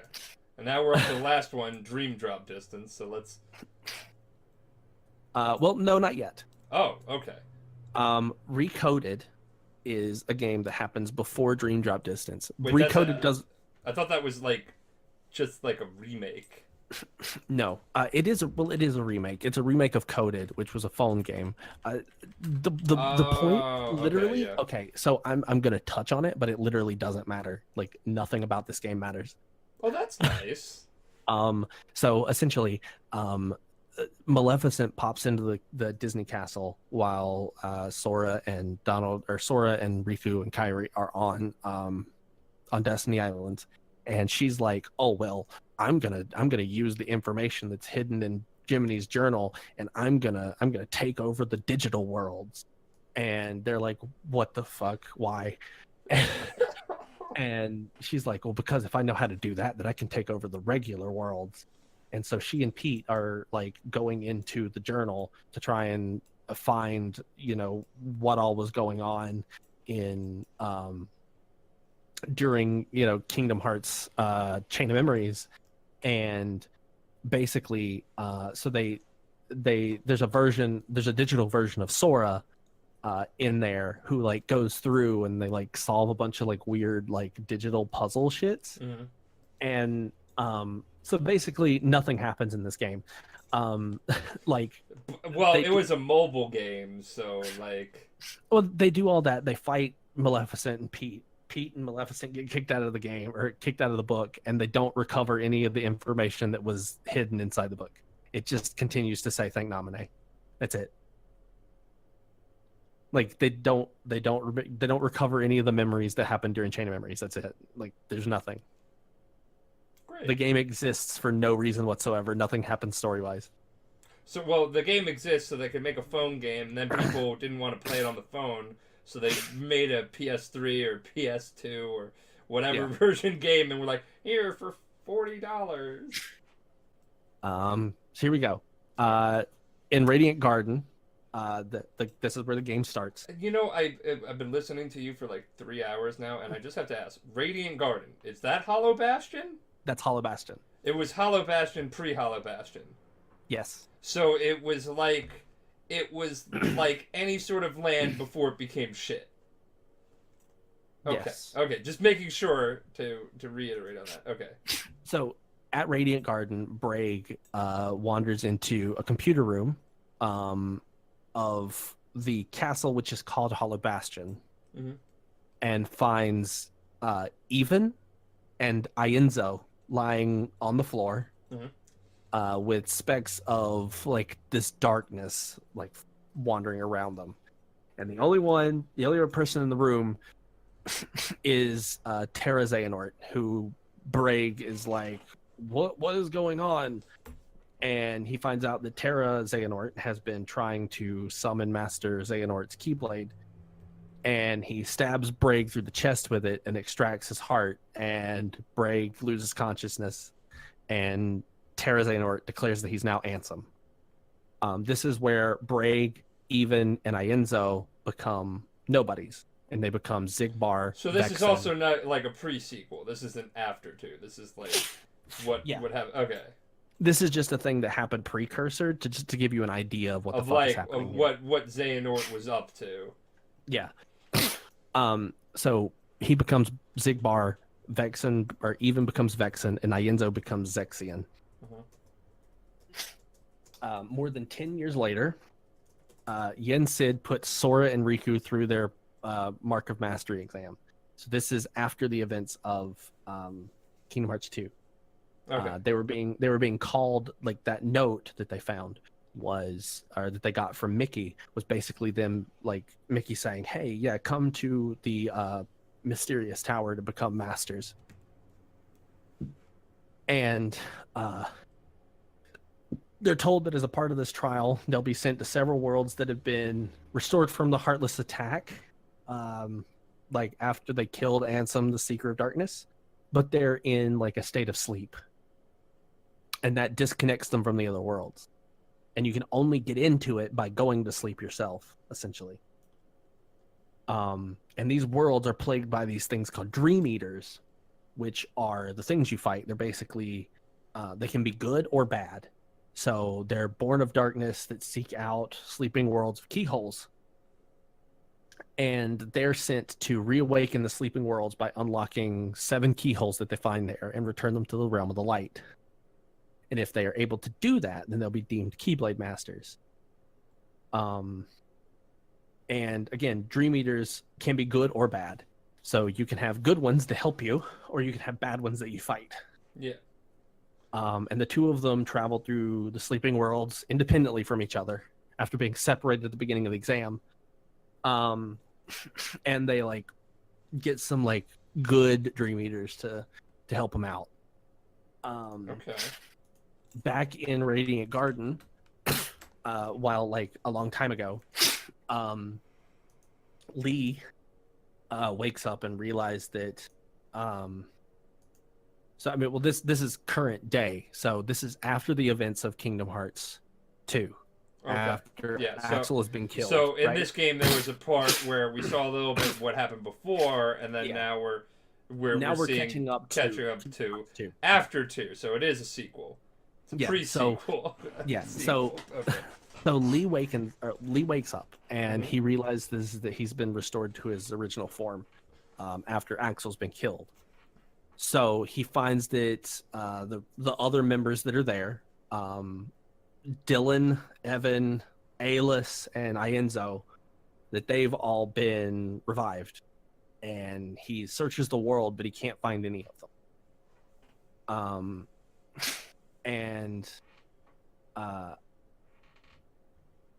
you hear that, like, Ienzo in the background talking about, like, when a heartless son of nobody of a specific person are, like, destroyed, that they return to the world where they lost their heart in the first place, unless their heart was destroyed. But Lee, however, remembers that Braig and Isa were in Radiant Garden with them and became Zigbar and Syx. And then he goes to try and find them, but they just don't show up anywhere. So back to the exam. Yensid, Mickey, Donald, and Goofy are delivered a note by Diablo, which is Maleficent's pet raven. And they're given the crown of Queen Minnie. So the three of them rush back to Disney Castle, and they find Maleficent and Pete in the castle, and they're holding Minnie hostage. And Maleficent tells them that she tells them about her meeting Xehanort and demands to get the data worlds that they were given. And this is what the whole, like, shit with Recoded was. But Mickey says no, so Maleficent, like, attacks them, but I mean, it's been like several games and you haven't been able to handle this, man. Now you're gonna handle them all at once. But Maleficent tries to attack them. Yeah. And a corridor of darkness appears, and the Eternal Flames, which are Lee's chakrams, they fly through and they, like, block Maleficent's attack, and it distracts Pete long enough for Minnie to basically kick him in the balls and run off. That sounds about right. And Maleficent and Pete, being outnumbered now, leave. And then Lee walks in, who talks to them and brings them back to the mysterious tower. And what does Lee look like? He looks exactly like Axel did in Kingdom Hearts 2, just without the eye paint under his eyes. And is it like Lee, like L-I or Lea? Oh, Lea. Oh, so he just basically looks like Axel, like you said. Yeah. Okay. He's exactly Axel, just without the things under his eyes. In the sleeping worlds, in the test, Sora and Riku end up coming across the resurrected Axel and Xemnas, as well as a young version of Master Xehanort. And they all keep saying over and over again they have no chance and blah blah blah. And once they've sealed all of them, Sora ends up finding himself in the world that never was, instead of the realm of light, and meets Zigbar and the young Xehanort again, and finds out that he's trapped in an illusion. Wait, so what is the illusion? This whole test for Sora this entire time has been not real. Sora has just been traveling further and further and further into his own dreams, and hasn't actually been doing anything this whole time. So he was paid a visit by a disembodied. So anyway, Sora finds out that the young man is young Master Xehanort, who was paid a visit by the disembodied Ansem via time travel, and young Xehanort gained the ability to travel through time and has been going through different periods of time to gather various incarnations of Xehanort. So there's 13 of them. The true Organization 13 are all parts of Xehanort combined into different people. Oh, for the love of... Okay. Yeah. So Sora desperately, like, tries to get to the castle, but can't because there's just a bunch of illusions that keep stopping him.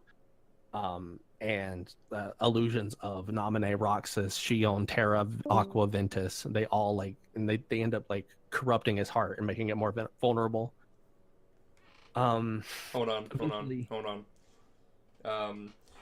Apparently the podcast I think might have gotten because Wombat left. Did it? Bat, can you check and see if the video is got distorted or is it still the same? So I know Wombat just left the call. It's fine. It's fine? Okay, just making sure. Sorry about that. I didn't want... Yeah, okay, there we go. Oh, you're fine. Yeah, so eventually he ends up coming across Xemnas and Zigbar, who end up going to explain that young Xehanort has been gathering several different incarnations of Xehanort in order to create the true Organization 13. And these members so far being Master Xehanort, Young Xehanort, Ansem, Xemnas, Zigbar, and there's a couple young Xehanort, does he also look evil? Kind of, sorta. But yeah, so this was the original plan for the first Organization 13. But when Master Xehanort had planned to fragment his own heart inside of those nobodies, but and they were deceived into thinking that they lacked hearts in order to ensure their loyalty to Xemnas, but they actually still had hearts the whole time, and were lied to. And told that they couldn't feel anything when they could. So they were basically gaslighted into believing that they just didn't have hearts. They were jebaited. Yeah. And due to their unforeseen independence, it made it basically impossible for him to put his heart into these different people. So refusing to become one of Xehanort's vessels, Sora ends up fighting Xemnas, and he manages to win, but his heart is damaged and he falls into a comatose state. And he's taken to the castle by young Xehanort, and Sora basically falls into darkness and his heart is broken. And because Ventus is inside of him, he is enraptured by Ventus's Keyblade armor to protect him. So while this is happening, Riku has been fighting through everything this whole time. He arrives at the castle, and basically he finds Sora's comatose body stuck in a weird force field. And after fighting a weird sort of it's basically an armored version of Sora that is born from his nightmares. Ansem drags Riku into darkness and explains to Riku that he's been fighting in Sora's dreams all along, and Riku has basically been a dream eater this entire time. And Ansem, seeing that Riku has accepted his darkness, asks that they join forces, but Riku explains that he had initially been doubting whether or not he would be able to wield the Keyblade after, seeing Lord Xehanort lose his own. But he starts to remember the conversation that he had with Terra, and his desire to see other worlds and all that kind of stuff, and realizes that he, regardless of him giving himself up to the darkness and everything else, that he can still be worthy of being a Keyblade Master, and refuses to join forces and fights again. And basically, at that point, he's transported out of Sora's dreams and into the true sleeping worlds, where he tries to look for Sora. So he starts looking through, and he finds Sora in the castle throne room, and he's forced to fight young Xehanort, who is basically manipulating time the entire fight, trying to make you waste time. And Mickey shows up and helps, because Mickey kind of finds out that there was some shady shit going on. I think that's the first time I've ever heard time manipulation be referred to as some shady shit. Yeah.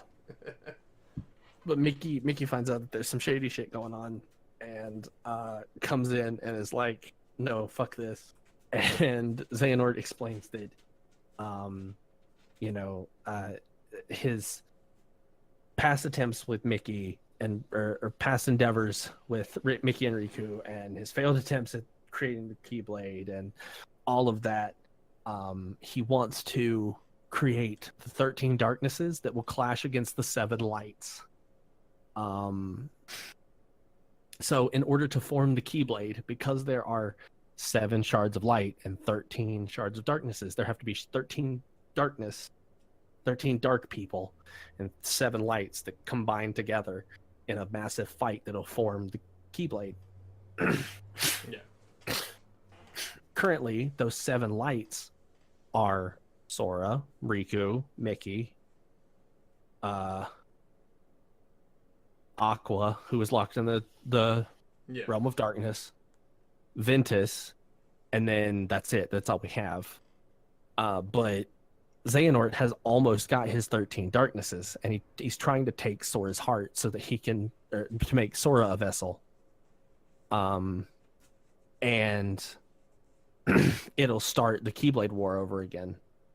And with Ansem and Xemnas holding Riku and Mickey back, Xehanort tries to place a fragment of his heart inside of Sora, but Lee arrives, and he protects Sora, and Master Xehanort retaliates by setting one of the organization's members on Lee, who turns out to be Saïx.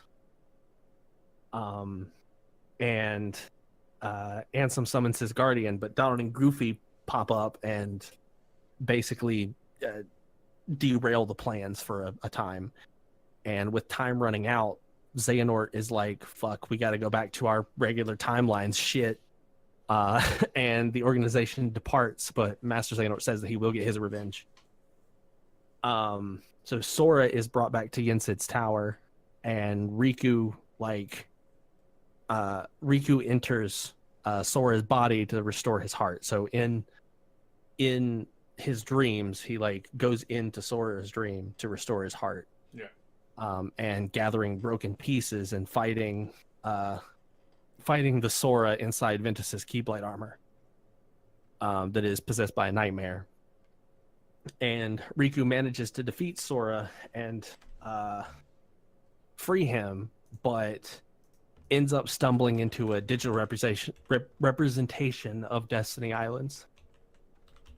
And he sees these weird illusions of Roxas and Ventus and Shion, and eventually meets up with Ansem the Wise, who explains to Riku that he actually accessed the research data that the true Ansem hid inside Sora during his slumber a year ago. Okay. So Sora awakens, and Riku is declared a new Keyblade Master by Yensid, and Sora is told that he failed, basically. And so Sora is like, well, you know what? Fine, that's fine. I'm going to go on a journey on my own to kind of train and work myself up, whatever, get better. And Lee turns around and says, yeah, I need some help with this anyway. And he summons a Keyblade. And revealing to Yensid that he wanted to become a Keyblade, that he was a Keyblade wielder too, and wanted to, work on trying to master it. So Sora goes back to the Traverse Town in the Realm of Sleep and finds himself alone, and he's reunited with all of the Dream Eaters that he's met with along the way. And Ventus, who is still asleep in the Chamber of Waking, kind of moves a little bit and smiles. Okay. And during the game's ending credits, the characters are shown over and over again, alongside a bunch of different letters. And if you spell it out along the way, it says, "This leads to Kingdom Hearts 3." But then there's an after credits scene where Yensid is saying that he's going to gather like the 7 Keyblade wielders together and fight the new organization. And to this end, he says that like Riku and Kairi are going to be trained to be like to wield the Keyblade, because Kairi got a Keyblade too from Aqua. Okay, so again, no one is special here. They all have Keyblades now. Now it's like Riku, Mickey, Sora, Kairi, Axel, Ventus. I forget where I was. Lee? Yeah, well, Sora, Kairi, Riku, Aqua, Ventus, Mickey, and Lee. That's it. Yeah, those are the 7 lights. Because you said Axel, so I was like, yeah. I meant Lee. So they're the 7. Yeah, and so, yeah, then after that, like Mickey tells about like what he met he met Aqua in the Realm of Darkness, and there was a demon tide that tried to attack Riku, and Aqua sacrificed herself and all that stuff. So now they have to like find Aqua because they kind of need her. Yes. And Riku was like, "Why didn't you tell me this earlier?" And Mickey was like, "Because I knew you would have tried to go save her. And we needed you." And having learned the role that he unknowingly played in sealing Aqua's fate, Riku basically says that, Yensid says that she's safe, and says that he has a means of going to the Realm of Darkness if they want to. And Riku and Mickey are made new clothes by Flora, Fauna, and Merryweather, the 3 fairies from Sleeping Beauty. Yeah. And they're sent out to go find Aqua, to bring her back to the Realm of Light. Kairi is training under the wizard Merlin, along with Lee. And Donald and Goofy end up reuniting with Sora, who ended up coming back to the mysterious tower after a long absence. And Yensid basically tells him that he needs to learn how to retrieve lost hearts, and that his power is awakening, and that he needs to learn how to master this power. And because of the whole becoming a vessel for Master Xehanort, because that has stripped him of his powers, he's told that he needs to go to Olympus Coliseum to train with Hercules, who once lost his godlike strength and regained it. Okay, well that makes sense. So, yeah. And this was after the credits? This is actually in 0.2. This is like a small little thing that you get after beating the 0.2 Birth by Sleep thing. But this is like the official lead up into Kingdom Hearts 3. Okay, so yeah, he leaves and goes to Olympus Coliseum to train, and they're talking about like how they're gonna travel to other worlds as the lanes between them have been resealed. And Goofy remembers a saying that is repeated a whole bunch in key back cover, but may your heart be your guiding key. And so using his heart, basically, Sora opens a path to Olympus Coliseum, and that is where we end up leading into Kingdom Hearts 3. Okay, so now at the end of the podcast, the feature is we have the sober person talk about what they learned. I have learned that Kingdom Hearts is a convoluted as fuck franchise. Like, holy shit. Steve Jobs-ish person basically started this all with the Eye Sword. The Master of Masters. Master of Masters, yes. Or Mom, for short. Oh my fucking god. Yeah, or Mom. Mom started it with their Eye Sword. Sora is special yet not special. Yep. Everybody's like living rent-free in his heart, and Xehanort everybody should have known that this fucker was bad just by looking at him. glowing yellow Exactly. fucking eyes, and apparently this is just a love letter between Sora and Xehanort, and the light and the darkness. So we got Star Wars here, is what I'm saying. Which is why I've consistently said that if Star Wars actually makes an appearance in Kingdom Hearts, Oh, it'll be make apropos, a yeah. whole lot of fucking sense. Yeah, no, it was like, what's the Force? What isn't the Force?